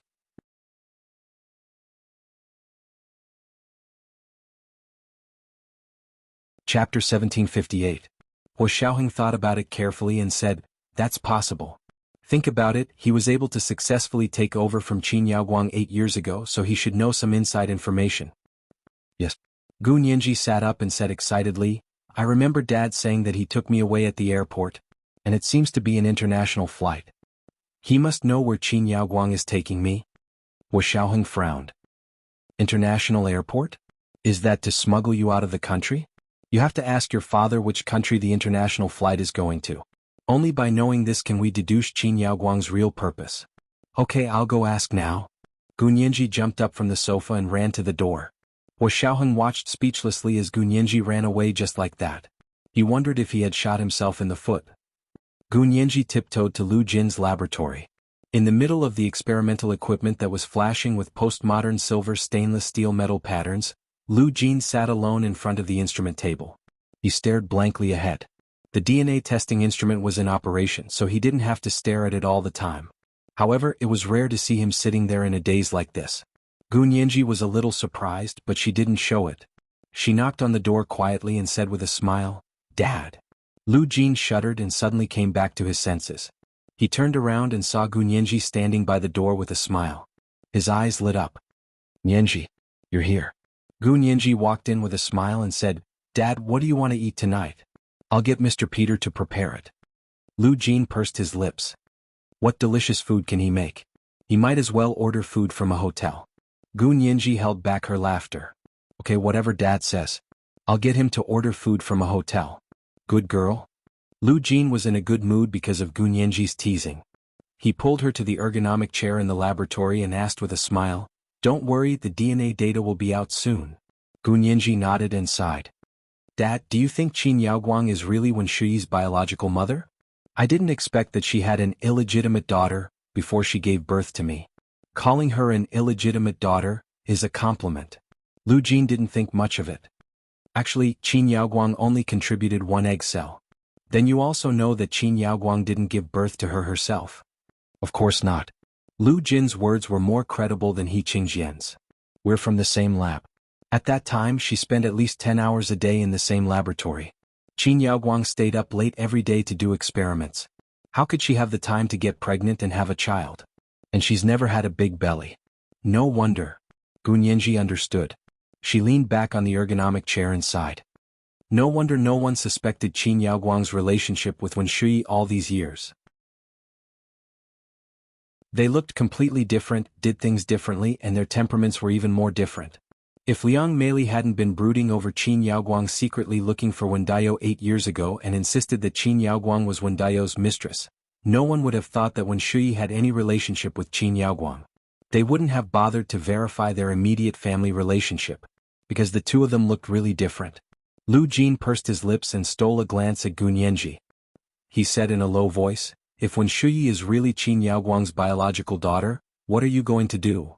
"What should I do? Let's do it cold." Gu Nianji teased. Seeing that Lu Jin's expression seemed a little nervous, she quickly comforted him. "Actually, I just wanted Liang Meili to testify against Qin Yaoguang. Now that my goal has been achieved, I don't care about anything else. Do you really think that I'll be sad because Qin Yaoguang treats Wen Shuyi well and not me?" Lu Jin stared at her and emphasized, "You really don't care? Nianji, you have to tell me the truth." Gu Nianji held Lu Jin's hand, touched. She thought to herself that not only had Hua Xiaoheng noticed her emotional changes, but he, as her father, was also aware of them. "So what if I care? So what if I don't care?" Gu Nianji shrugged. "I wish Qin Yaoguang wasn't my mother, but she was. Now there's the possibility that I have Wen Shuyi, my half-sister. What can I do? How could I not want to live because of this? So I'll just make do." Lu Jin opened his mouth but quickly suppressed the thought. If he really said it, the consequences would be too serious. Not only would Qin Yaoguang go crazy, but there would also be another person who would go crazy. Even he would be afraid. When that time came, he couldn't predict what these two lunatics would do. Did he want his daughter to live in fear for the rest of her life just like him?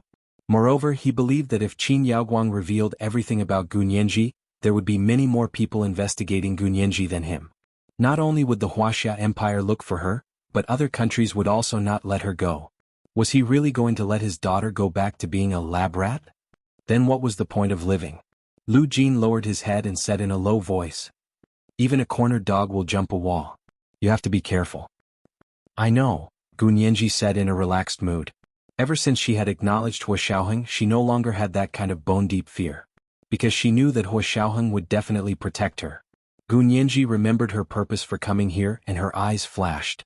She smiled and said, "Dad, do you think a cold-blooded woman like Qin Yaoguang would really kidnap me for Wen Shuyi? I wouldn't be surprised if she did anything." Lu Jin smiled slyly. "You can't use a normal person's mind to figure out a crazy woman's mind. But I always feel that it doesn't make sense for a selfish person like her to do something like offending the He family, especially General He, for a daughter she has never raised before." Lu Jin. Gu Nianji stood up from the ergonomic chair and walked around Lu Jin's laboratory with her arms crossed. She said thoughtfully, Dad, how did you know they brought me to the airport 8 years ago? Also, which country were they going to send me to? This could be answered. Lu Jin immediately said, I was monitoring the He family at that time and happened to discover this conspiracy against you. I planned to beat them at their own game and take you away from the He family. You know, Dad, can't go to the He family to pick you up in public. But how did you know about their plan? After I found out that Qin Yaoguang was targeting you, I tried to find a way to monitor Qin Yaoguang and found out about their plan. Oh. Gun Yinji laughed and quickly asked, then where were they going to send me? Of course they were going to. Lu Jin was about to say something when he suddenly understood Gun Yinji's intentions. He quickly swallowed the words that were about to come out of his mouth and glared at Gun Yinji. It's all in the past. What's the use of asking about this? It doesn't matter where they were going to send you. What matters is that they didn't succeed. Gun Yinji stopped in her tracks and her expression calmed down. Dad, so Qin Yaoguang actually had another purpose, right? What about letting Wen Shui take my place? It was just a cover to trick Wen Daiyou and Liang Meili into working for her, wasn't it? Lu Jin, her goal was to send me abroad and into someone else's hands.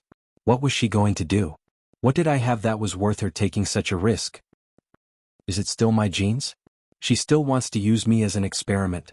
Gun Yinji walked up to Lu Jin and looked down at him. She gradually clenched her fists. Lu Jin hadn't expected Gun Yinji to be able to guess Qin Yaoguang's motives so accurately based on her understanding of her. Hundreds of thoughts flashed through his mind in an instant. He was thinking about how to answer Gun Yinji without arousing too much suspicion from her. This daughter's insight was almost as terrifying as that of the KGB. Lu Jin shrunk his neck in fear and smiled sheepishly. Even if she dares to think about it, she still needs me to agree. Look, didn't I take you away? So don't think too much about it. So my speculation is correct. She did have another motive, and this motive was related to my childhood. This also means that she has accomplices abroad, Gun Yinji said firmly. Thank you for your answer, Dad. Lu Jin was tongue-tied. When did I answer? I was asking a rhetorical question. Yinji, don't talk nonsense. Lu Jin's forehead was covered in sweat. He had clearly told her not to think too much about it. How was she getting closer to the truth step by step? In the midst of the panic, the DNA data testing instrument in the laboratory rang. Qin Yaoguang's DNA data had been tested. Now, her DNA data was going to be compared with Wen Shui's DNA data to verify their immediate family relationship. Lu Jin was relieved and quickly said, I'll go verify Qin Yaoguang and Wen Shui's DNA. Yinji, wait for me here. Gun Yinji's attention immediately shifted. At that moment, she was more interested in whether Qin Yaoguang and Wen Shui were biological mother and daughter. If they were, the case of Qin Yaoguang's mastermind kidnapping her would be closed soon. This was the second watch of the day, Chapter 1747, Don't Talk Nonsense. There were 2 watches today. A reminder of everyone's monthly votes and recommendation votes. It was 8 o'clock in the evening.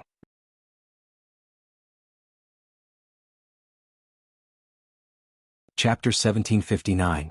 Lu Jin went to his lab bench and intercepted the alleles from Qin Yaoguang and Wen Shui's DNA fragments for verification and comparison. Logically speaking, the accuracy of a DNA test could be 100% when eliminating the possibility of non-parentage. In other words, when 2 people were not related by blood, it was 100% accurate. However, to determine that 2 people were directly related by blood, the accuracy was only this decimal point. The 9 after the decimal point could vary according to the number of alleles intercepted. However, under normal circumstances, when the accuracy of determining that 2 people were directly related by blood, one could basically determine that 2 people were directly related by blood. Lu Jin had tested the DNA of Qin Yaoguang and Wen Shui, and he had tested the full sequence. This was not only a sequence that ordinary people could not afford, but even many people with millions of dollars might not be able to afford it. Of course, it was not a big deal for Lu Jin. He had tested the full sequence, and the alleles he had intercepted were as diverse as possible. Therefore, the accuracy of his test of parentage was the highest, even if it was not 100%. Before the test, he first ran electrophoresis. Simply put, it was to let the DNA double helix structure swim under a certain voltage. The DNA fragments with different functions swim at different speeds so that different DNA fragments could be separated. Then, the alleles were intercepted and the software was used to analyze and compare. Lu Jin completed the entire procedure, and Gun Yinji watched with relish. Although she couldn't understand the pictures and data at all. In order to be accurate, Lu Jin spent half an hour using the software to analyze and compare the intercepted allele fragments. Finally, he let out a long sigh. They really are biological mother and daughter. Gu Nianji, she was a little confused by the result. She was mentally prepared, but when the prediction was confirmed, she found it unbelievable. Qin Yaoguang and Wen Shui? They're really biological mother and daughter. Gu Nianji was extremely shocked. Then it must be surrogacy? But why did she put Wen Shui in the Qin orphanage? She even let Wen Daiyou and his wife adopt her. Lu Jin nodded. Surrogacy must be the only explanation. But why did Qin Yaoguang put Wen Shui in the orphanage? I can only ask Qin Yaoguang. But do you think she'll tell the truth? Gu Nianji said faintly, her eyes dark. Lu Jin said very seriously, she probably won't. But I think this is her privacy. Do you really have to ask? Yes. Gu Nianji nodded cautiously. This concerns the integrity of the evidence chain in court. Dad, you know Qin Yaoguang better. Can you deduce why she did this? When Gu Nianji talked about legal terms, Lu Jin's eyes were as round as Gu Nianji's when she heard high-energy physics terms. He said a little dizzily, actually, I don't know Qin Yaoguang very well. But I've been collaborating with her for so many years, and I basically know her attitude towards genetic research. What attitude? Gu Nianji asked quickly. Genetic research is one of her specialties. She used her own egg cells to synthesize fertilized eggs and let another woman give birth to them as a surrogate. It was like catching a white mouse from a cage. Have you ever seen a researcher pour their feelings into a lab rat? Or do you treat a lab rat as a human? Gu Nianji pouted and muttered, I'm also a lab rat, but Qin Yaoguang might as well throw me into an orphanage if she used me as an experiment. Why didn't she use Wen Shui as an experiment? Lu Jin's heart ached and he didn't know how to comfort her. In a moment of desperation, he subconsciously said, maybe Wen Shui was the product of a failed experiment, so she wasn't used as an experiment. Gu Nianji, although she wasn't comforted, it was a good thing that her mood had miraculously improved. Gu Nianji's face was still stern as she said seriously, looks like I'm still useful. Lu Jin rubbed his hands awkwardly and begged for mercy. Nianji, Dad knows he was wrong. Gu Nianji was embarrassed. She stepped forward to hold Lu Jin's hand and pulled him to the sofa to sit down. She said, Dad, I was just joking. But her eyes darted around. You mean Qin Yaoguang started doing genetic research on embryos a long time before I was born? This question could be answered. Lu Jin said in an academic manner, I don't have any concrete evidence, but since Wen Shui was born in this way, Qin Yaoguang must have done research on this.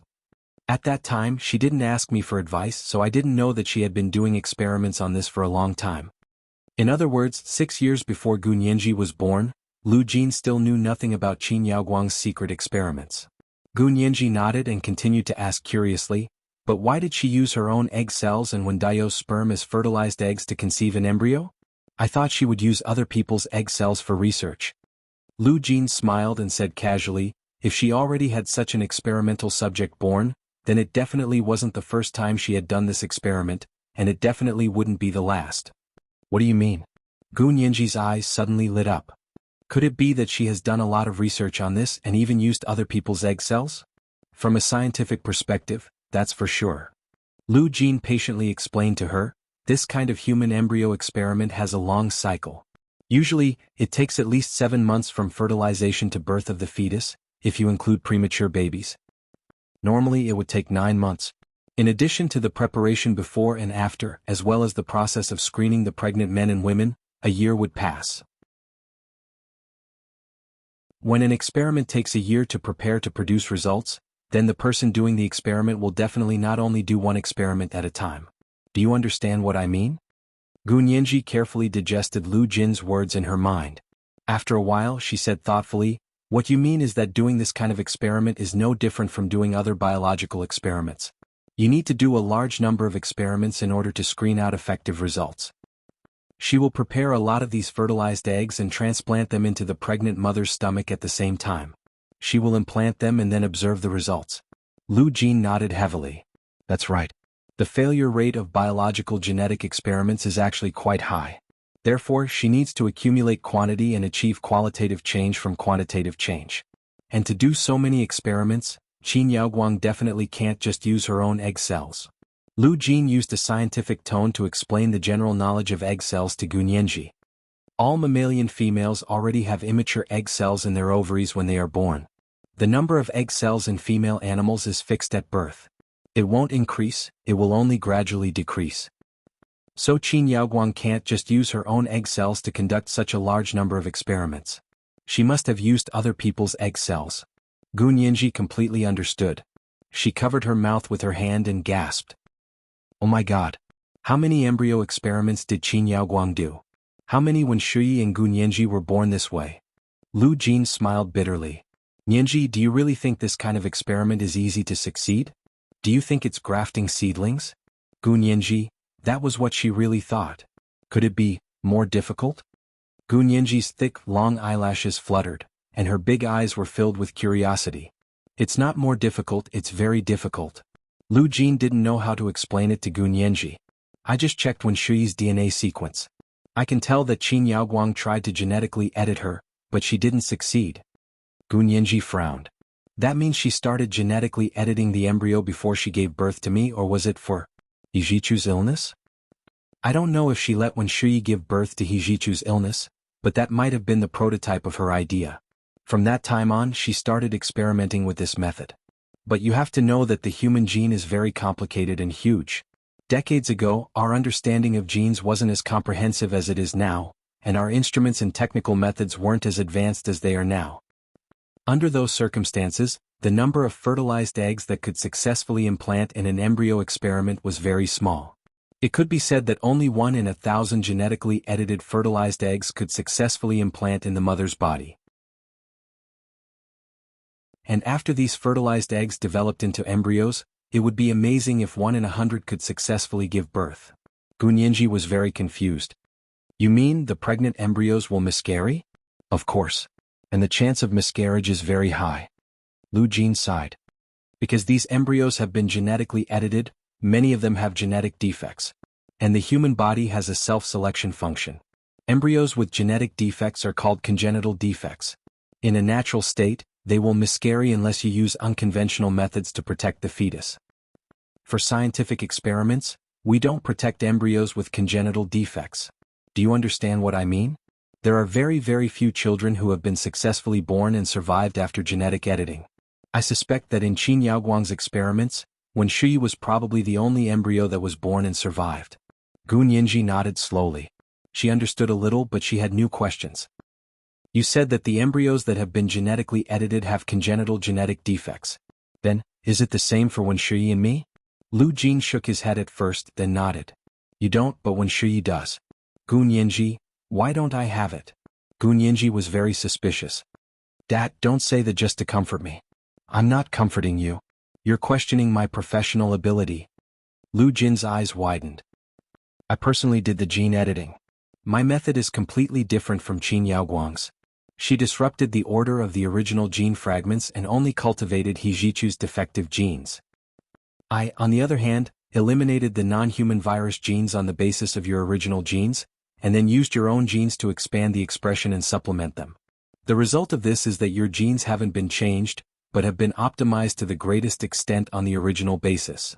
Lu Jin couldn't help but be smug. The facts have proven that I've succeeded. You have the first perfect set of genes in human history. And it's on the basis that your original genes aren't changed. Gu Nianji, understood. She started to stare at the mosquito coil again. She knew every word that Lu Jin said, but she didn't understand it when they were put together. This was the first update of the day, Chapter 1748, Gene Optimization. There were 2 updates today. A reminder of everyone's monthly votes and recommendation votes. Today was Monday, special recommendation votes. 8 o'clock in the evening, the second update. Moi, all the big shots and little angels.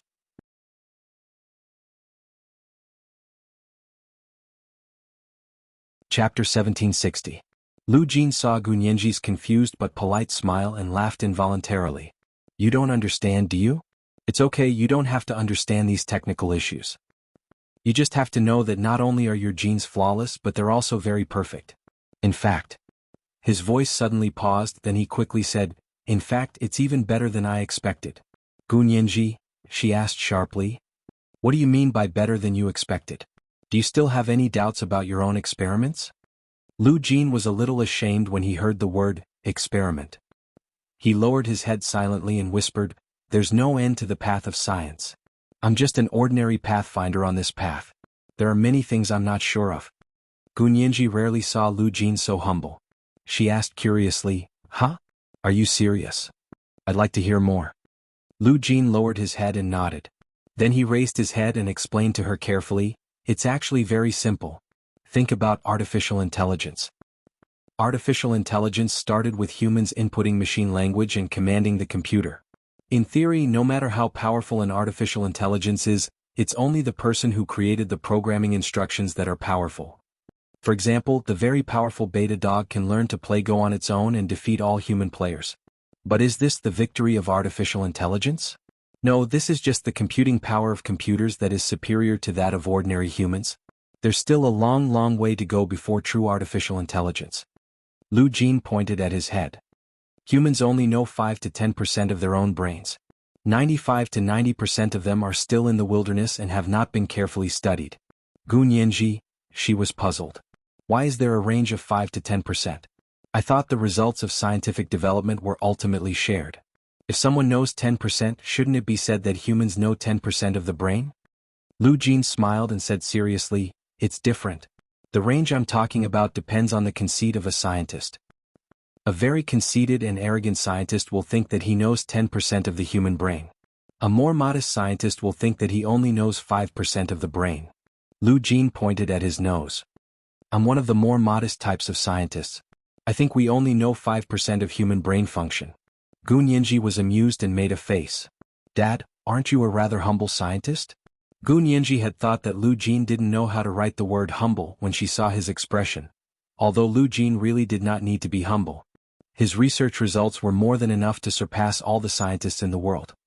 "Of course, I'm very modest and rigorous when it comes to scientific research." Lu Jin said seriously, "The function of the human brain is amazing, and I'm not mainly studying this function, so it's really only 5%. Back to artificial intelligence. Look, humans don't even have a complete understanding of their own brain functions, so how can they develop artificial intelligence? To put it in English, you don't know how to knowing means you don't know how much you don't know. And artificial intelligence is only used in simple chess. What a wonderful irony. That's just based on the powerful computing power of the computer. The so-called master of Go can see 10 moves before the next move. Beta Dog, as a computer, can see 50 moves before the next move with its powerful CPU. What does this mean? This only means that in terms of computing power, computers are better than humans, but this is artificial intelligence? This only reflects the programmer's shallow and ignorant understanding of the adult brain." Lu Jin snorted and waved his hand. "A computer defeating a human at Go isn't called artificial intelligence. When a computer is defeated by a human without any programmed instructions, it will get angry and electrocute its opponent. That's called artificial intelligence." Gunyanji finally burst out laughing. "Dad, are you saying that when a computer has human emotions and can express them through actions, that's called artificial intelligence?" "Something like that, ha. Although that day is too far away, the people who do gene editing are doing something similar. However, they're not improving the computer but the person themselves." Lu Jin looked at Gunyanji with emotion and reached out to touch her face. "You're the perfect genetic experiment I've done. Although I know I was wrong, I don't regret it. Without this mistake, you wouldn't have been born and I would never have a daughter as good as you." Gunyanji didn't know whether to laugh or cry. She pushed Lu Jin's hand away. "Dad, I realize I can't say the word, thank you." You don't have to say it. I should be the one saying, thank you." Lu Jin held Gunyanji's shoulder and said sincerely, "Nyenji, you've made my life complete. I don't have any regrets." A strange feeling flashed through Gunyanji's heart, but before she could identify it, Lu Jin had already changed his tone and said cheerfully, "All right, let's wait for the results from the military laboratory. This isn't difficult. They should be able to get the same results as me soon." "Really? What if it's different?" "If it's different, either they're incompetent or they're faking it. There's always a reason," Lu Jin said casually and rubbed his stomach. Lu Jin said lightly and touched his stomach. "I'm hungry. Let's go eat?" Gunyanji nodded excitedly and went to her apartment with Lu Jin to eat Hua Xiaoheng's cooking. The results of the military's experiment came out the next day. Ijichu sat in the small conference room and listened to the military scientists report the results of the test. He didn't speak for a long time. His eyes were lowered, and his thick black eyelashes were like 2 rows of small fans, covering his shimmering almond-shaped eyes and hiding all his thoughts. One hand tapped unconsciously on the conference table. The conference room was filled with a heavy atmosphere. The scientists standing in front of Hijichu felt like they were suffocating. Hijichu finally spoke and said, "So, Wen Shuyi is really Qin Yaoguang's biological daughter?" The accuracy rate is more than 9,999%. The scientist nodded affirmatively. In a paternity test, this probability is equivalent to 100%. This result was too unexpected. Hijichu had originally been inclined to believe that Liang Meili, that semi-illiterate, had spouted nonsense out of jealousy and distortion. How could Wen Shuyi be Qin Yaoguang's biological daughter? But now, the results of the DNA test had completely slapped him in the face. Liang Meili hadn't spouted nonsense. It was them who were arrogant and stupid. They weren't as sharp and direct as a semi-illiterate person. The entire military test had been carried out under Hijichu's personal supervision. There was no possibility of it being fake. He nodded, stood up and said, "Write the results in a report and give it to me. All the relevant equipment and information for the test will be temporarily sealed. Without my order, don't give it to anyone." "Yes, Chief." The military scientist was also a soldier. He quickly saluted Hijichu. 30 minutes later, Hijichu had written 3 copies of the report that the military scientist had written. He had his personal secretary send 1 copy to He Chengjian, 1 copy was archived and 1 copy was personally sent to the court. The court was waiting for the DNA test report to decide when to hold the trial again. Wen Shuyi had been in a daze for the past 2 days. She didn't know how she had managed to get through it. What had happened in court 2 days ago had been too amazing. She really hadn't expected that she was Qin Yaoguang's biological daughter. Although she was shocked and confused, she felt a hint of joy in her heart.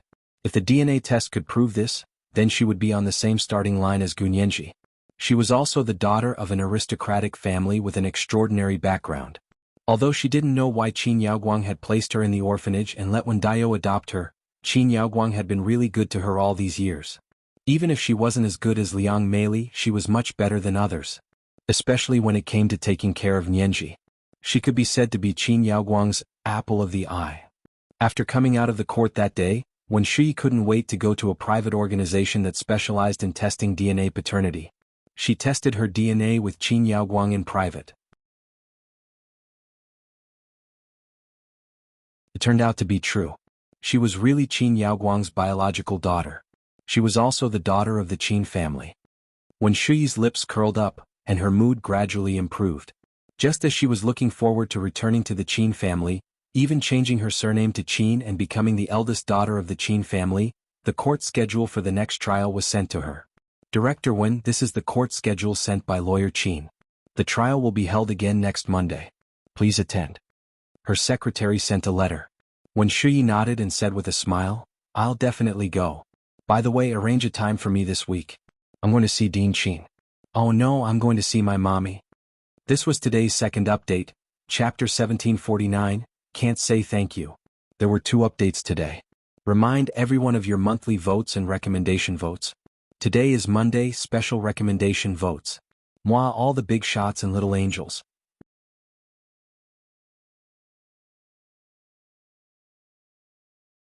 Chapter 1761.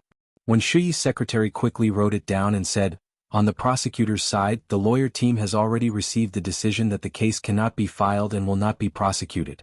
So the case of secretly taking photos has been resolved." When Shuyi hummed in acknowledgement and said in a good mood, "That case was a deliberate attempt to frame someone else. Someone sent me a package, but they didn't investigate the mastermind behind it. They actually said that I did it. Do I have that much time?" She picked up a pen and quickly signed the documents. Sometimes, when she saw something she didn't understand, she would discuss it with her secretary. When Shuyi's skills as Hijichu's personal secretary and assistant for so many years were revealed. No matter how many things were, she could do them in an orderly manner. Her secretary was very impressed by her and said with a smile, "Our country is about the law. They think that this photo has something to do with you, so it's up to them to prove it. It's not up to us to prove that we didn't do it. Fortunately, the prosecutor's office is still impartial. Otherwise, we wouldn't be able to handle one case after another." When Shuyi smiled and casually signed a document. "I'm also a lawyer. I know that they can't sue me. They're just venting for someone else. Her knowledge of the law allowed her to think of all the ways to circumvent the law before she planned everything.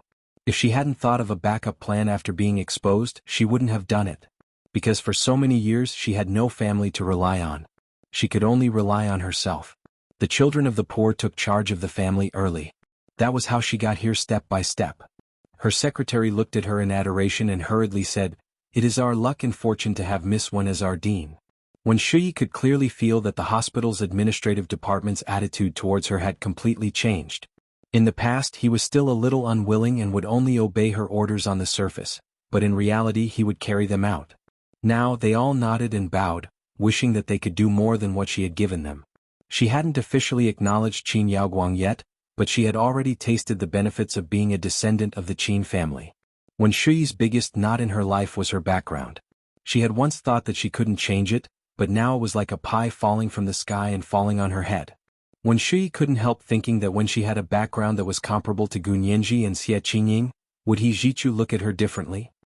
After coming out of Wen Shuyi's office, the secretary dialed the number of the detention center. Qin Yaoguang knew that Wen Shuyi was coming to see her, so she refused angrily. "No, I'm not free." She hugged her knees and leaned against the small wooden bed in the detention center. Her face was ashen and her mood was at rock bottom. Wen Shuyi's secretary was very embarrassed. She immediately returned to Wen Shuyi's office and whispered, "Dean Wen, Dean Qin doesn't allow visitors." Yaoguang refused, but Wen Shuyi's secretary was too embarrassed to say it directly. Wen Shuyi frowned. "Not agree? The detention center doesn't agree? Or is someone deliberately obstructing us? Or is it?" Then she had to see Qin Yaoguang even more. The secretary blushed and said, "Dean Qin said he can't see you." When is when Wang, I, when to say, when is s. Zhang. I, Zhang's I Zhang I. Zhang I, when Qin Yaoguang definitely wouldn't refuse to see the lawyers. Sure enough, when the secretary asked to see Qin Yaoguang in the name of the legal team, Qin Yaoguang agreed. The meeting was scheduled for 3 o'clock in the afternoon the next day. On this day, Wen Shuyi had been working hard all morning. It was almost 2 o'clock in the afternoon when she hurriedly grabbed a piece of whole wheat bread and wrapped it with a piece of turkey breast. She got into her car and drove to the detention center where Qin Yaoguang was. After getting out of the car, Wen Shuyi looked up at the detention center. The gray walls and the square-shaped buildings looked unremarkable, but no one had ever come out of this place without permission. She looked at herself again. For today's special meeting, Wen Shuyi specially wore a Carolina suit. Herrera's light gray custom wool and cashmere blended business suit, Hugo in hand. Boss was wearing a black handbag and a pair of Prada 10 centimeters high black heels. She wasn't tall, but this outfit made her legs look longer, and her height was also a step higher.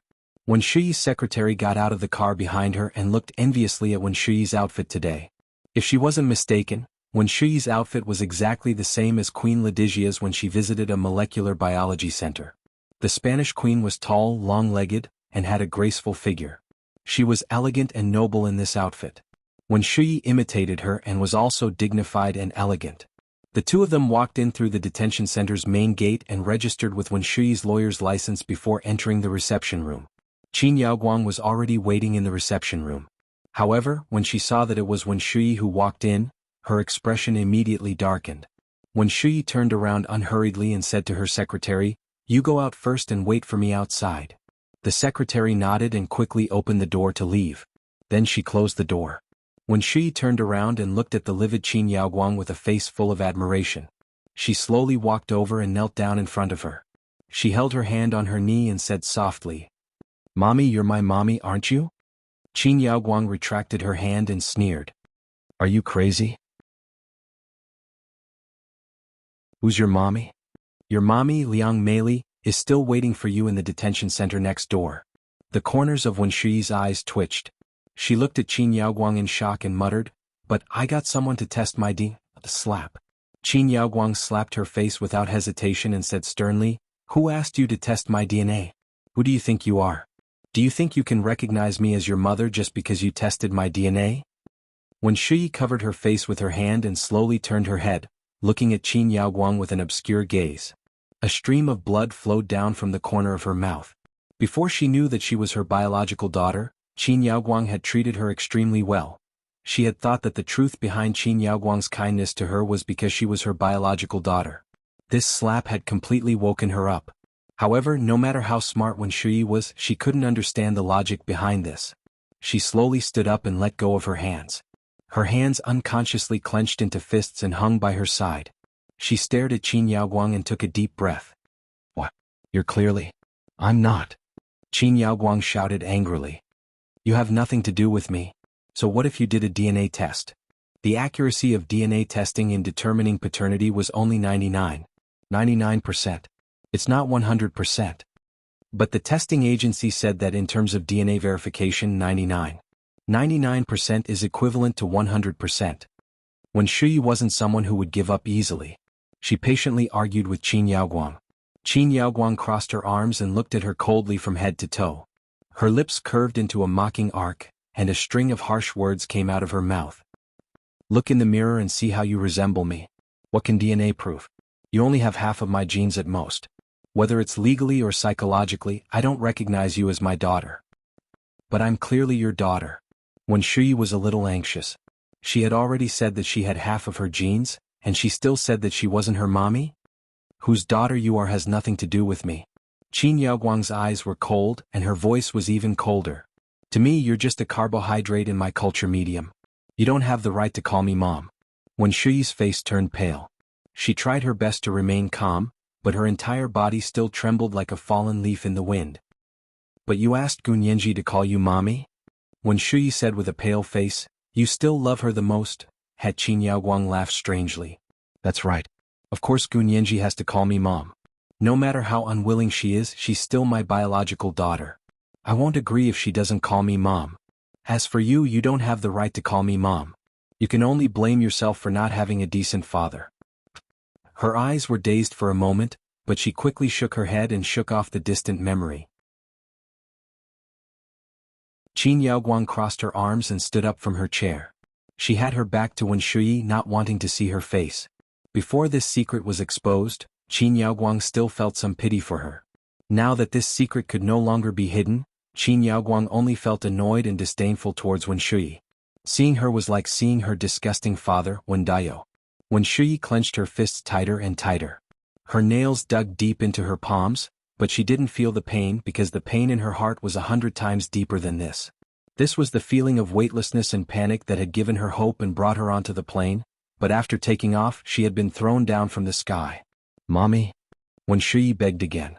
Qin Yaoguang sneered. "Wen Shuyi, do you really think of me as your mommy?" When Wen Shuyi heard that there seemed to be a turning point, her eyes immediately lit up with hope. She nodded heavily. Really, mommy. I've always admired and worshipped you. I didn't dare to think about it before, but now you think you can turn the tables and become the master?" Qin Yaoguang turned around and didn't hide the hint of a mocking smile on her plump lips. TSK, do you think I don't know what you're thinking? You finally have a chance to climb up the ladder. Why don't you hurry up and suck up to her? You despise your parents, but they brought you up and didn't mistreat you in the slightest. But you didn't hesitate to abandon them. Qin Yaoguang narrowed her eyes.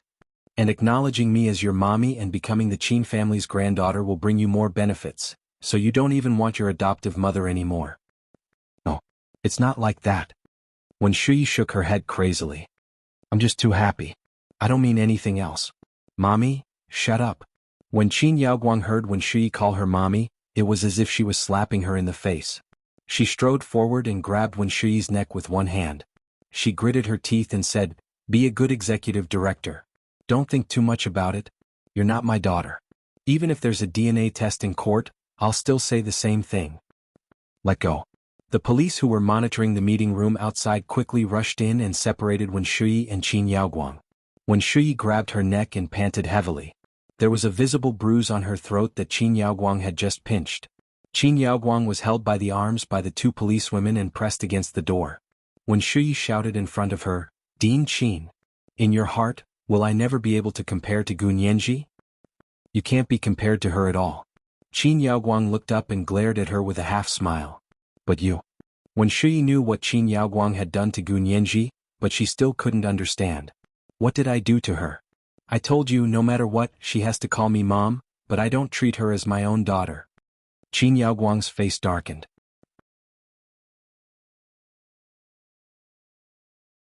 Although you successfully gave birth, you're not what I want. And you, although you can't call me mom, I haven't let you down at all, so don't be too greedy. Don't covet what doesn't belong to you. Qin Yaoguang said calmly and waved her hand. You can go. My lawsuit isn't over yet. You have to help. This is today's first chapter, chapter 1750, you are not comparable to her. It's 2 o'clock today. A reminder for your monthly votes and recommendation votes. 8 o'clock in the evening. P.S. Thank you for your support and encouragement. Moi moi everyone little angels.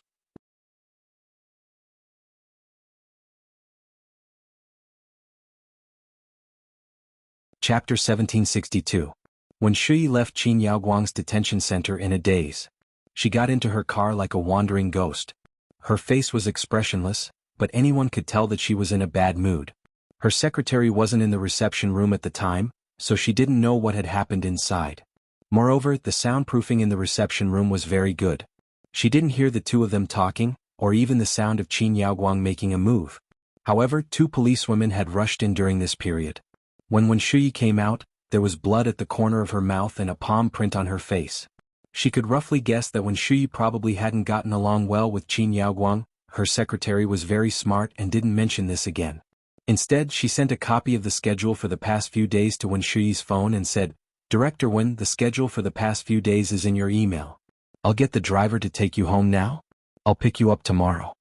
Wen Shui nodded subconsciously but still didn't say anything. She didn't even dare to close her eyes, afraid that tears would fall if she did. Gu Nianji didn't stay idle while she waited for the next court session. She took all kinds of information and financial statements from the Qin Corporation's private hospital and flipped them over and over again. She could almost recite them backwards. However, she couldn't find any loopholes. This company is too amazing. It's watertight. This is. Gu Nianji looked at the financial statements of the Qin Corporation's private hospital over the years that she had printed out and clicked her tongue. The company's financial data had been audited by an accounting firm, and the expenses and income were very clear. Lu Jin sat in front of the computer desk opposite her. His hands quickly tapped on the mechanical keyboard, making a clicking sound, but it didn't seem noisy. Gu Nianji continued to mutter to herself, I can tell that there was a time when the expenses were huge more than 20 years ago. During those years, the hospital was almost losing money. But all that money was invested in Qin Yaoguang's laboratory. Yes, it was the few years before and after when Shui was born. Hua Xiaoheng sat on the sofa to her right and looked up from a military magazine. How did they spend that money? Volunteers? Gu Nianji pursed her lips. They said they were volunteers participating in scientific experiments, but they actually had to be paid. But that money wasn't remuneration, it was for hard work or transportation. That much. Hua Xiaoheng's gaze drifted past Lu Jin. I wonder if anyone who knows the ropes can explain? The only person in the room who knew the ropes was Lu Jin. Under Gu Nianji and Hua Xiaoheng's piercing gaze, he finally became restless. After a while, he raised his head and pretended to be confused. What are you guys talking about? Gu Nianji shook her head and smiled. Dad, your acting skills are terrible. Don't pretend. Lu Jin couldn't help laughing. Kid, can't you give your dad some confidence? Here. Gu Nianji knocked on the table. Tell me, do these kinds of scientific experiments cost a lot? Experiments related to genetic reproduction have never been cheap. Lu Jin stretched. So only a large country has the ability to conduct this kind of research. After recruiting a volunteer, this volunteer will have a year's time. His or her food, drinks, and toiletries will all be covered by the laboratory, including all the expenses for prenatal checkups and production. You do the math yourself. Gu Nianji smiled. I'm not familiar with this, so I can't do the math. Hua Xiaoheng lowered his head and flipped open a page of a military magazine. He said calmly, if there's medical insurance, prenatal checkups are included in the medical insurance. They definitely can't use medical insurance for experiments, so they should be charged according to the market price. I've checked the cost of prenatal checkups here. Without medical insurance, the cost can range from 5,000 to 20,000 yuan a time. It depends on the doctor who performs the prenatal checkups and the hospital's fees. So expensive? Gu Nianji's eyes widened. Then how many prenatal checkups do we have to do? The standard number of prenatal checkups for pregnant women without any accidents is 13. Gu Nianji calculated the cost of prenatal checkups without medical insurance and clicked her tongue. It's too expensive. I can't afford to have a baby. Don't be afraid of the cost. Lu Jin quickly said, I have money. We can even buy a hospital. Gu Nianji, Hua Xiaoheng glanced at Lu Jin and said, if I want to buy it, I'll buy it. Uncle, don't worry. Lu Jin didn't react at first and quickly said, how can I do that? It's not cheap to buy a hospital. I'm going to research whether it's cheaper to buy a hospital or... He was halfway through his sentence when he came back to his senses. He pounded the computer table and said angrily, Peter, you wish. What are you going to buy? What does it have to do with you? If Nianji is pregnant, of course it has nothing to do with me, Hua Xiaoheng said calmly, as if it was normal for him to say that the weather was cold and he needed to wear more clothes. Lu Jin looked at him with his mouth agape. He didn't expect Peter to be so thick-skinned. You. Get out. Lu Jin pointed in the direction of the door angrily, wanting to chase Hua Xiaoheng out. Hua Xiaoheng put down the magazine in his hand and slowly stood up. He said, it's getting late. Uncle and Nianji should rest early. I'm going back to my room. Gu Nianji glared at him and suddenly remembered to ask. Wait, how did you know the cost of a prenatal checkup? Even she didn't know about this and she had to look it up on the internet. What do you think? Hua Xiaoheng smiled and turned to leave Gu Nianji's apartment. He went back to Lu Yuan's apartment. Lu Yuan had gone to Z City in the south to investigate the Qin family's orphanage. He didn't know how the investigation was going. Hua Xiaoheng wanted to contact him, but he was worried that it would disrupt their plans. According to their working principles, it was usually the field personnel on a mission who contacted the people at the base. The people at the base couldn't take the initiative to contact the field personnel on a mission. After thinking about it for a while, he gave up on the idea for the time being. Instead, he contacted the KGB of the Soviet Union and asked them about the United Nations Population Fund. After Hua Xiaoheng left, Gu Nianji looked at Lu Jin in amusement and whispered, Dad, what's there to be angry about? I don't even have a boyfriend, so how can I have a child? That's not contradictory. Lu Jin looked at her seriously and said seriously, if you want a child, even if you're a virgin, I can get you pregnant, let alone without a boyfriend. Gu Nianji's cheeks flushed, like the first blossoms of a lotus blooming under the morning sun. She said embarrassedly, isn't that the Virgin Mary? A virgin's pregnancy? Is it possible that a fertilized egg was transplanted? Lu Jin felt even more stifled when he saw her like this. He said gloomily, it's fine if she's not a virgin. You can have a child whenever you want. You can choose whether it's a boy or a girl. Gu Nianji saw that Lu Jin was getting more and more ridiculous, so she quickly said, Dad, I know you're very powerful, but I still want my baby to be born normally with a father and a mother. Hearing this, Lu Jin's anger towards Peter suddenly dissipated. What right did he have to stop his daughter from obtaining the happiness of an ordinary person? Moreover, his daughter had grown up and was going to get married anyway. No matter how reluctant he was, he had no choice but to let go. Moreover, he couldn't stay with her for too long. Lu Jin sat back at the computer desk and typed in the program for a while. He suddenly asked, Nianji, do you like Hua Xiaoheng over there better or Peter over here better? This was today's second update, Chapter 1751, People Who Know What's Going On. There were 2 updates today. A reminder of everyone's monthly votes and recommendation votes. Moi everyone little angels.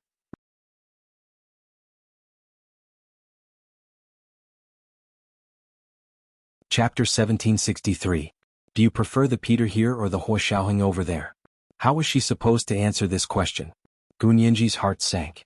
However, on the surface she still said decisively, of course it's Hua Xiaoheng over there. I have nothing to do with Peter over here. It did not matter at all because this Peter was not the real Peter at all. Lu Jin looked at her for a moment longer, then nodded and said calmly, I think so too. Although Peter was Hua Xiaoheng's counterpart, they weren't the same person after all. They just had the same DNA. Their temperament, character, way of doing things, and even their identity and experience are completely different. Gu Nianji nodded vigorously. Yes, so you don't have to ask this question at all. Lu Jin smiled awkwardly and said, I saw that you guys have been quite close recently. He thought she had fallen in love with someone else. Gu Nianji couldn't help but frown. Was it that obvious between her and Hua Xiaoheng? It seemed that he had to be more careful in the future. Gu Nianji lowered her head and said embarrassedly, Actually, we're not close. He's a good person and he was entrusted by President Liu to protect us here, Lu Jin snorted. There are no good people in the KGB. Don't think it's too simple. Gu Nianji, if Hua Xiaoheng was really the KGB's ace of the Far East, Peter, then he must have approached them with ulterior motives. She was sure of this.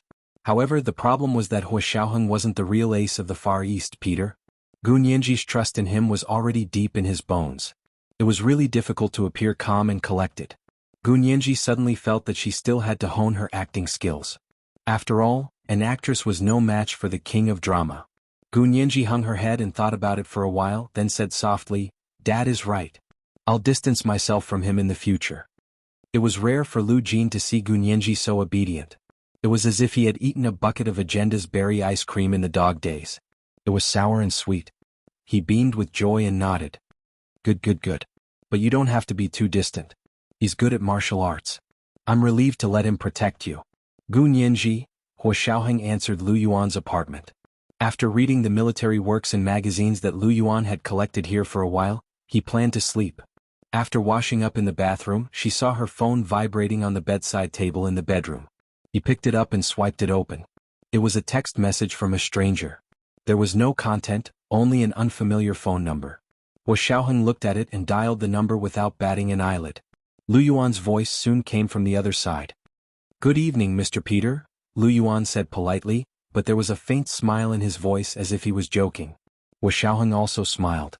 "President Liu is in a good mood, it's all right."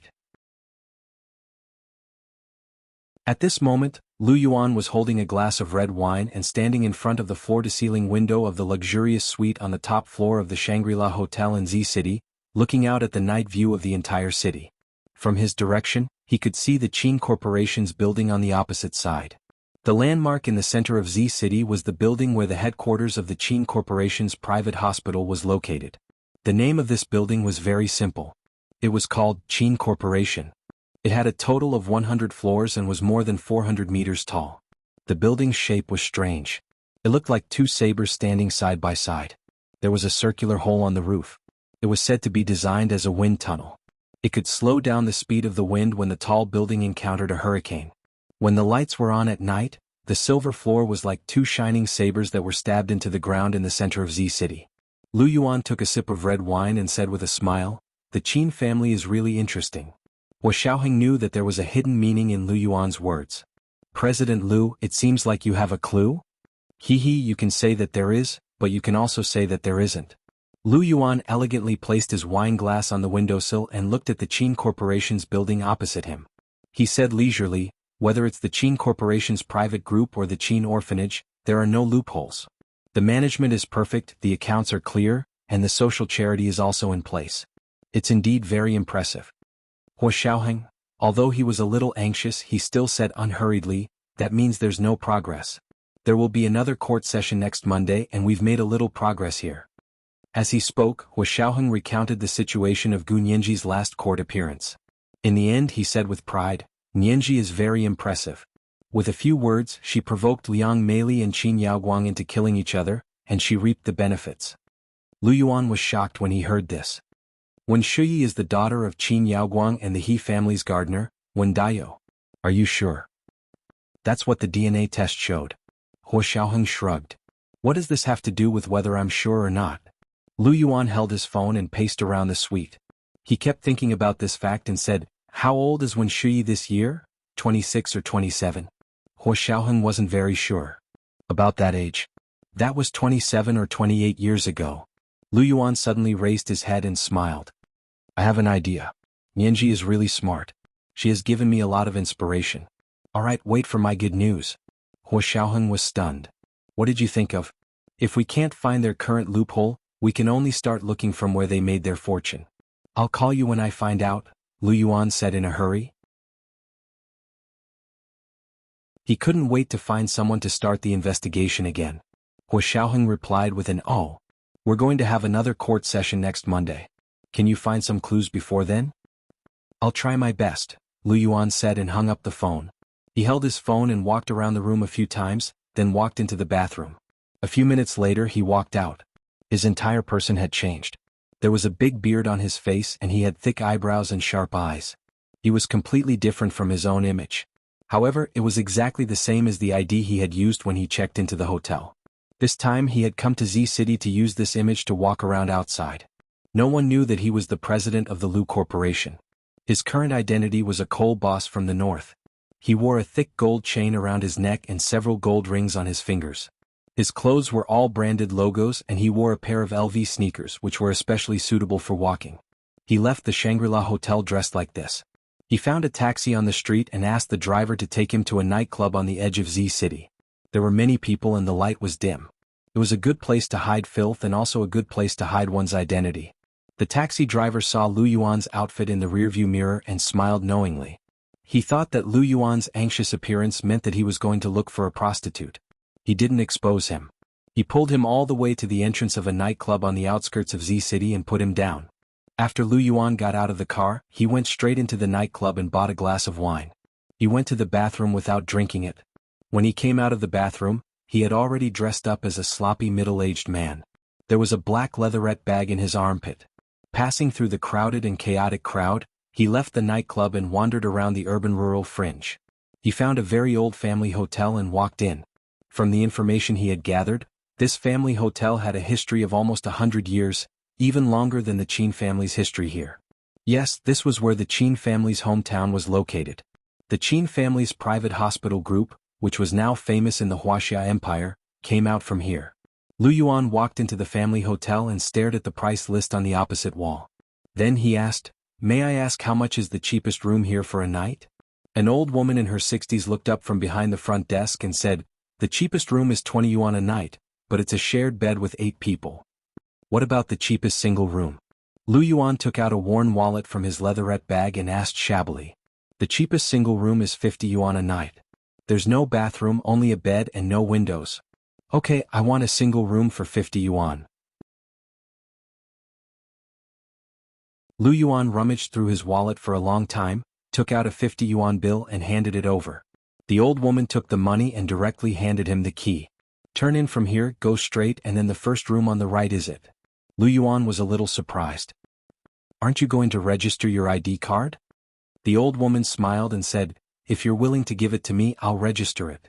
Lu Yuan, it was indeed a family hotel. It had been in business for 100 years, but it was still a small family hotel. Of course, Lu Yuan didn't take the initiative to give her his ID card. He smiled and nodded. "Thank you, Granny."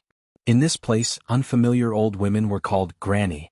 The old woman saw that he was quite polite and had a good impression of him. She walked out from behind the front desk and took the initiative to lead him to the room over there. She nagged, "Be careful when you go out. Although my place is cheap, it's very safe. No one dares to cause trouble here." Lu Yuan had already investigated. The old woman's family was surnamed Qin, and they were considered the local tyrants in this place. Indeed, no one dared to cause trouble in their small hotel. "Thank you, Granny."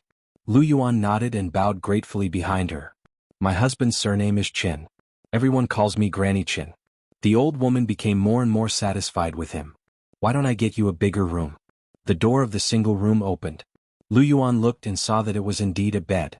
The entire room was almost the size of this bed. After he opened the door, he could go to bed.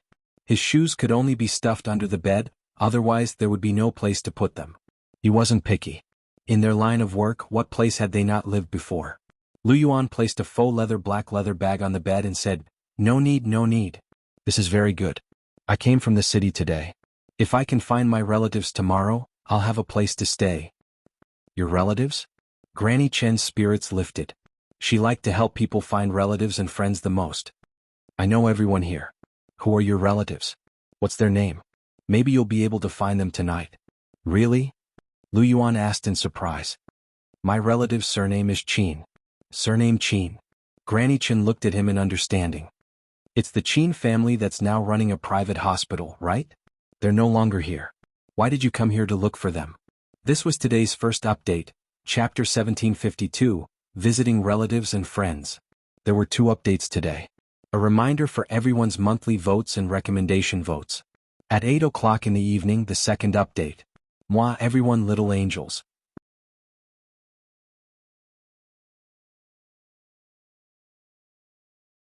Chapter 1764.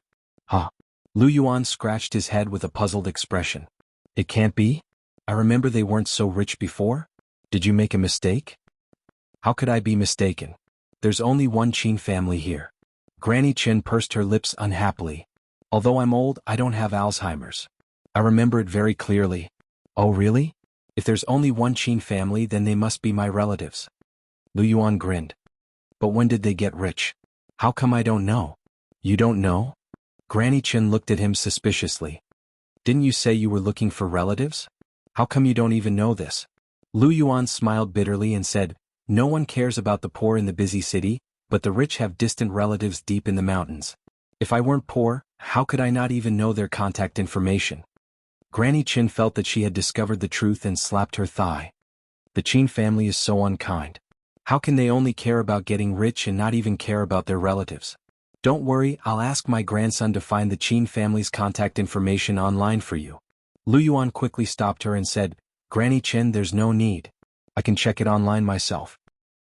He sat down on the bed and muttered to himself. They're actually so rich? I really didn't expect it to be them at all.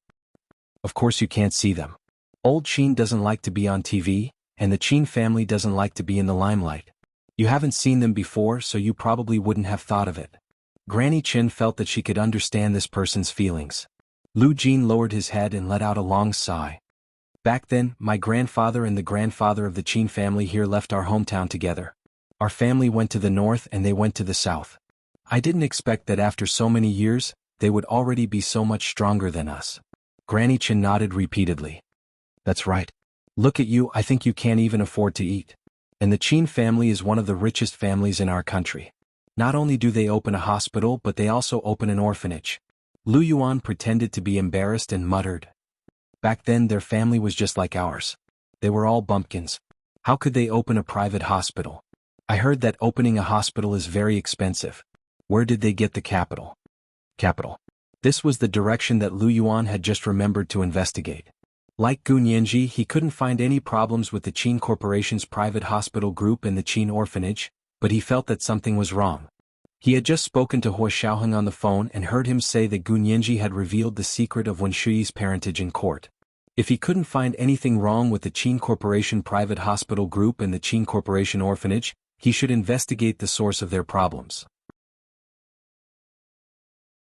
Now, the Qin's private hospital group was already a well-known listed company both at home and abroad. Everything that needed to be cleaned up had already been cleaned up. If there really was a loophole, the capital tycoons who liked to short in the stock market would have taught the Qin Corporation a lesson long ago. Therefore, there were still some problems with the direction of his previous investigation. Fortunately, he adjusted in time. Of course, this conclusion could only be made after his investigation. After Granny Qin heard what he said, she clicked her tongue and said, He's fated to be rich. She raised her hand and pointed to the south. That's the place. Who knew that it would become a special region? Later, when the higher-ups gave the order, their family immediately became rich. You mean, their family actually has land? Why didn't I know about it? I've never heard my grandfather mention it. Lu Yuan pretended to be surprised and asked carefully. The official website of the Qin Corporation Private Hospital Group had written about the Qin Corporation's rise to wealth. Lu Yuan knew that their first bucket of gold came from the land. The Qin family had a piece of land in Z City. It was originally in a relatively remote place, but once the higher-ups gave the order, the land was enclosed into the special region, and its value immediately increased 100 times.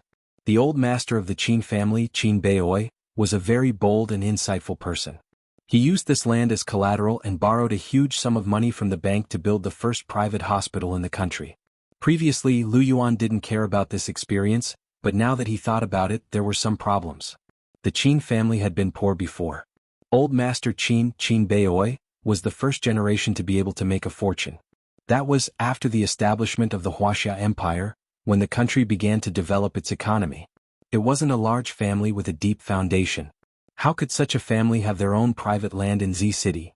Granny Qin pursed her lips and said disapprovingly, Old Man Qin is capable. At that time there was no news at all. He just hoarded a piece of land. I heard. Granny Qin frowned and thought for a moment. She suddenly said, It's so strange. These past few days, several people have come to ask me about the Qin family's fortune. You're not in cahoots with them, are you? Lu Yuan's heart skipped a beat. but his face still revealed a confused expression. What cahoots? Granny, what do you mean? If I had helpers, would I have come all the way here by myself? He looked up and down this single room and smiled helplessly. Lu Yuan's expression made Granny Chen let down her guard slightly. She waved her hand and said nonchalantly, "Actually, it's fine to ask. I'm not lying. I'm telling the truth. What am I afraid of?" Yes. Granny, you look like a good person at first glance. I'm really lucky to meet a benefactor when I go out. Lu Yuan looked at Granny Chen gratefully. Granny Chen was so flattered by him that she couldn't help but say more. She hadn't even said these things to the people who had come to inquire about her a few days ago. Let me tell you, the Qin family can make a fortune. I heard that they once found an expert to tell their fortune. They said that their eldest daughter's life is good and can prosper the family.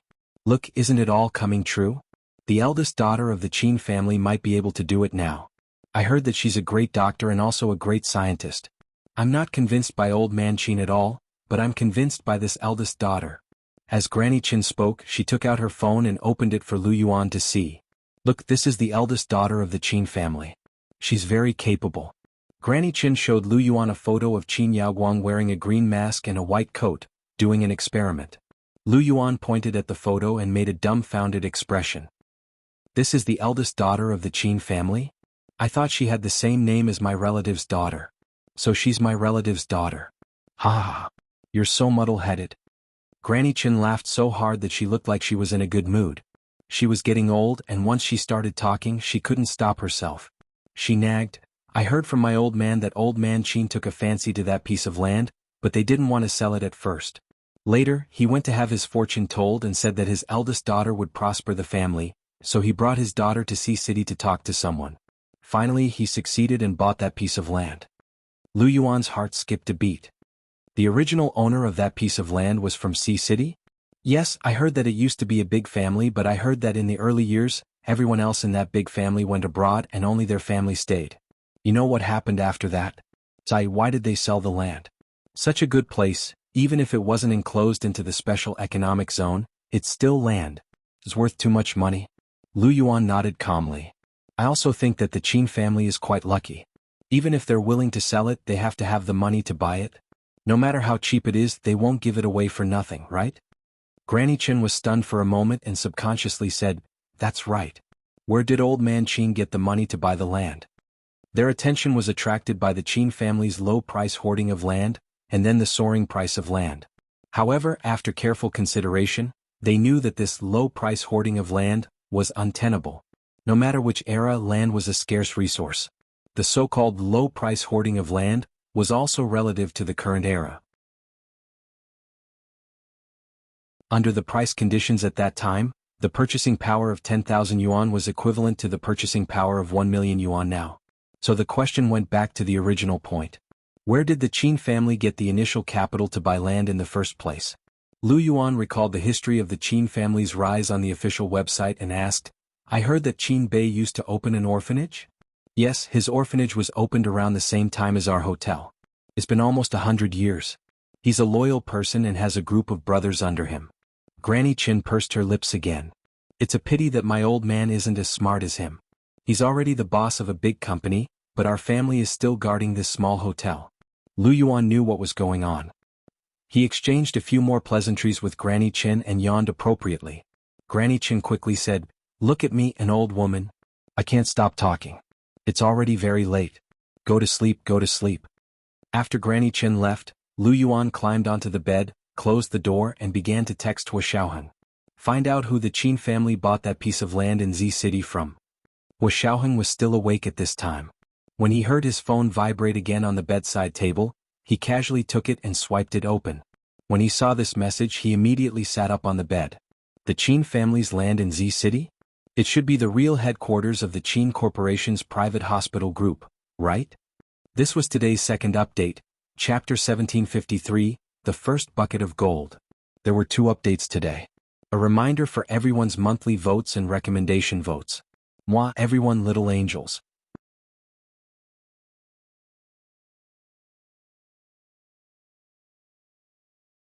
Chapter 1765. Lu Yuan had sent the message to Hua Xiaoheng for him to check because Lu Yuan's apartment computer had been set up by Lu Jin himself. There was the most advanced hacking software in it that allowed him to enter and exit various major network systems as if there was no one there. Lu Yuan was running outside with a few of his subordinates. Of course, it was not convenient for him to inquire about these things. Hua Xiaoheng immediately turned on Lu Yuan's computer and logged into the hacker software. He quietly touched the intranet system of the Land Management Department of Z City's government. Lu Jin's hacking software could even visit the CIA's intranet system, so entering Z City's government network was a piece of cake. Hua Xiaoheng's own computer was actually very powerful, so after he logged in he quickly indexed it according to the era. He was able to find out the exact year because the Qin Corporation's private hospital group had written in detail on their official website when they acquired the land and built the first hospital in the Qin Corporation's private hospital system. Using this information, Hua Xiaoheng quickly found the transaction records from that year. Just like the other accounts and information of the Qin Corporation, this transaction was also clearly recorded in the book. Decades ago, Qin Bei, the founder of the Qin Private Hospital Group, bought a piece of land on the edge of Z City from Qin Huichang and his wife. At that time, Z City wasn't a city yet. It was just a small town. That piece of land was not far from the town. At that time, no one would have thought that half a year later, this piece of land would suddenly rise up and become an important economic area, becoming part of the national plan. Moreover, the price at that time was very fair, even 30% higher than the market price at that time. All the data was similar to what the Qin Group's official website said. Moreover, the Qin Group's official website had also reported that in order to acquire this piece of land, Qin Beiyue had not only sold all of his properties and used up all of his savings, but he had also borrowed a sum of money from loan sharks to buy this piece of land from Qin Huichang and his wife, who had demanded an exorbitant price. Who knew if Qin Huichang and his wife regretted it so much that their intestines turned green? This was because the land that they had sold at a high price, at that time had risen by helicopter half a year later, and the land price had increased by almost 100 times. This was a truly profitable business. Hua Xiaoheng sighed and shook his head. He wondered if Qin Beiyue was just lucky, or was there more to it than met the eye. However, with his experience he was sure that there was more to it than meets the eye. It was possible to make a small fortune by relying on luck, but it was impossible to make such a huge fortune by relying on luck alone. If a rich man exaggerated his luck like this, then there must be a part of the truth that he didn't say. That hidden truth was the real reason why he became a tycoon. Why was chicken soup for the soul so delicious? It was because it was fake. Drinking it was just like drinking poison to quench one's thirst. You'd be a fool to believe it. Hua Xiaoheng sat in front of the computer and spent the entire night researching. He was still in high spirits the next morning. After sending the information to Gu Nianji, Hua Xiaoheng went to the bathroom to wash his face and went to Gu Nianji's apartment to make breakfast for her. It was only 7 in the morning and Gu Nianji was still sleeping. Lu Jin had returned to his apartment and had yet to get up. However, by the time Hua Xiaoheng finished cooking breakfast, Lu Jin had already smelled the aroma and came in. Sitting down in the dining room with his eyes closed, Lu Jin sniffed and said, "This porridge is really good. It smells exactly the same as Boss Lu's. Should he put some salt in Lu Jin's porridge?" However, he only thought about it for a moment before sending the porridge bowl over. There were also 2 plates of side dishes and a plate of tofu skin buns. Gu Nianji usually drank milk in the morning, along with a toasted toast and a poached egg. Hua Xiaoheng conveniently made her the breakfast she used to eat in the past. Gu Nianji rubbed her eyes and opened the bedroom door. She was startled by the familiar fragrance. She let go of her hand and saw Hua Xiaoheng standing in front of her. His face was expressionless, but he was very relaxed. He reached out and patted her head. "Do you want breakfast first, or do you want to wash your face and brush your teeth first?" Gu Nianji reflexively said, "Breakfast first, then go wash your face and brush your teeth." "Okay." Hua Xiaoheng let go of her hand and smiled. He turned around. "Remember to eat the egg yolk." Gu Nianji didn't like to eat the egg yolk, especially the egg yolk in the poached egg. She used to like to secretly pick it out for Brother Xiong or Brother Zhe to eat. Gu Nianji, she walked straight to the dining room and sat down. When she saw the familiar breakfast on the plate in front of her, she took a deep breath and felt a lump in her throat. She really wanted to go back to the other world. The father and daughter finished their sumptuous breakfast without saying a word. When they got out of bed, their anger dissipated and they were in a better mood. Gu Nianji sat for a while and went to the bathroom to wash her face and brush her teeth. When she came back, Hua Xiaoheng had already cleaned up the dining table and was sitting in the living room talking to Lu Jin. "Uncle Lu, do you know Qin Huichang?" Hua Xiaoheng had already told him about Qin Beioi's purchase of land back then. Lu Jin was stunned for a moment and nodded. "I know. What? Do you know him?" "I don't." Lu Jin was a little awkward. "I heard about him on the news." Hua Xiaoheng. Gu Nianji quickly walked over and sat on the sofa next to Hua Xiaoheng. She asked curiously, "What are you talking about? Who is Qin Huichang? Is he from the Qin family?" The Qin family she was referring to was, of course, Qin Yaoguang's Qin family. Lu Jin smiled. "Of course not. Do you think everyone with the surname Qin in the world is a relative of Qin Yaoguang?" "I know not, but when you guys talk about it, it seems to be the case," Gu Nianji said with a smile. Her gaze flashed across Hua Xiaoheng's face. Hua Xiaoheng turned to look at her. His expression was more serious as he said calmly, "President Lu found something in Z City yesterday." Gu Nianji quickly sat up straight and said nervously, "Did you find anything?" President Lu found out that the land where the Qin family made their fortune, the headquarters of the Qin family's private hospital in Z City, was bought from a family in C City. He asked me to find out who the family was. Hua Xiaoheng paused and said, "I've sent the information to your email." Gu Nianji quickly took out her phone and opened her email. She glanced through the transaction records and was a little disappointed. She asked in confusion, "What does this mean?" This is almost exactly the same as the information written on the Qin family's official website, except that the seller's name isn't on it. In other words, the information that Hua Xiaoheng had found proved that the Qin family wasn't lying. The information on their official website was very accurate. "That's why we have to check the seller." Hua Xiaoheng tapped his phone screen. "I don't know if we can still find them." Lu Jin lowered his head and said in a muffled voice, "Stop checking. You won't be able to find them." Gu Nianji was even more surprised. "Dad, you know them?" Lu Jin struggled in his heart. He didn't want to say it, but Lu Yuan and Peter had actually found out about this family. What difference did it make if he didn't say it? This matter was big news at the time, and many reports from that year could still be found. What was the use of hiding it alone? "Dad, just tell us. If you don't tell us, we'll look for them ourselves. We'll take a detour and waste time. It's not worth it." Gu Nianji sat beside Lu Jin and hugged his arm and shook it vigorously. She acted coquettishly, hoping that Lu Jin would take the initiative to say it. Lu Jin smiled bitterly and patted Gu Nianji's hand. "Actually, you can find it even if I don't tell you. Qin Huichang is Qin Suwen's father." "He's young master, he's mother's father?" "He's young master, he's grandfather? But isn't auntie he an orphan?" Gu Nianji's already large eyes suddenly widened like two clear mirrors. Lu Jin didn't dare to look at her, afraid that he would be able to see the small thing under his skin from those clear eyes. He lowered his head and nodded. Qin Huichang and his wife died after a car accident, leaving only Qin Suwen, who wasn't even 10 years old at the time. At that time, they had no other relatives in the country, so Qin Suwen was adopted by an orphanage in C City. Gu Nianji exclaimed, "I remember that auntie he was adopted by the Qin orphanage? How did it become an orphanage in C City?" Lu Jin whispered, "In the beginning it was an orphanage in C City, but the director of this orphanage was very bad. He embezzled a lot of orphans' property. Later he was exposed and convicted and imprisoned. The orphanage in C City was also disbanded.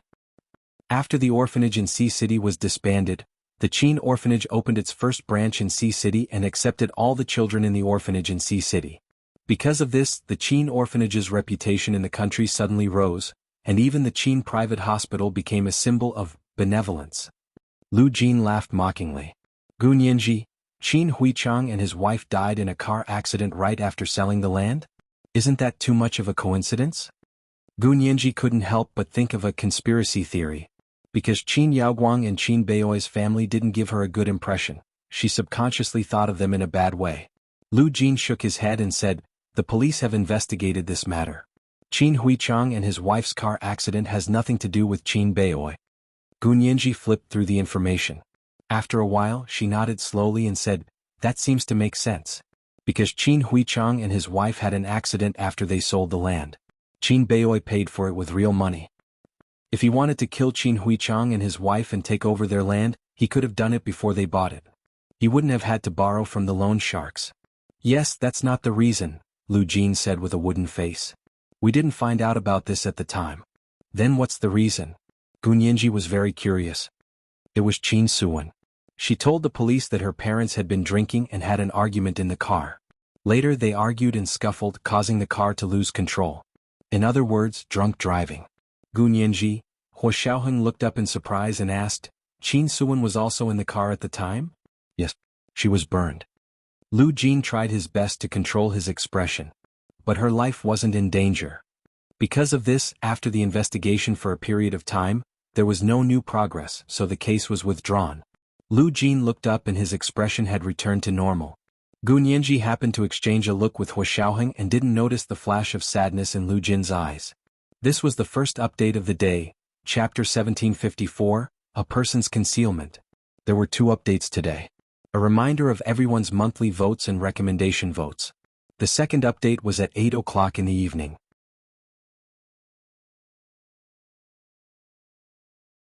P.S. Thank you Candy from Heaven for your reward of 10,000 coins yesterday. Moi little angels, you're tuning in to the Han Li's Wuxia Chronicles YouTube channel. We're so grateful for your support and don't forget to subscribe to join us on this incredible journey through captivating stories. Your generosity through donations truly makes a world of difference, as it's the primary source of revenue that allows me to expand and enhance this channel for you. Thank you from the bottom of my heart for being a part of this adventure.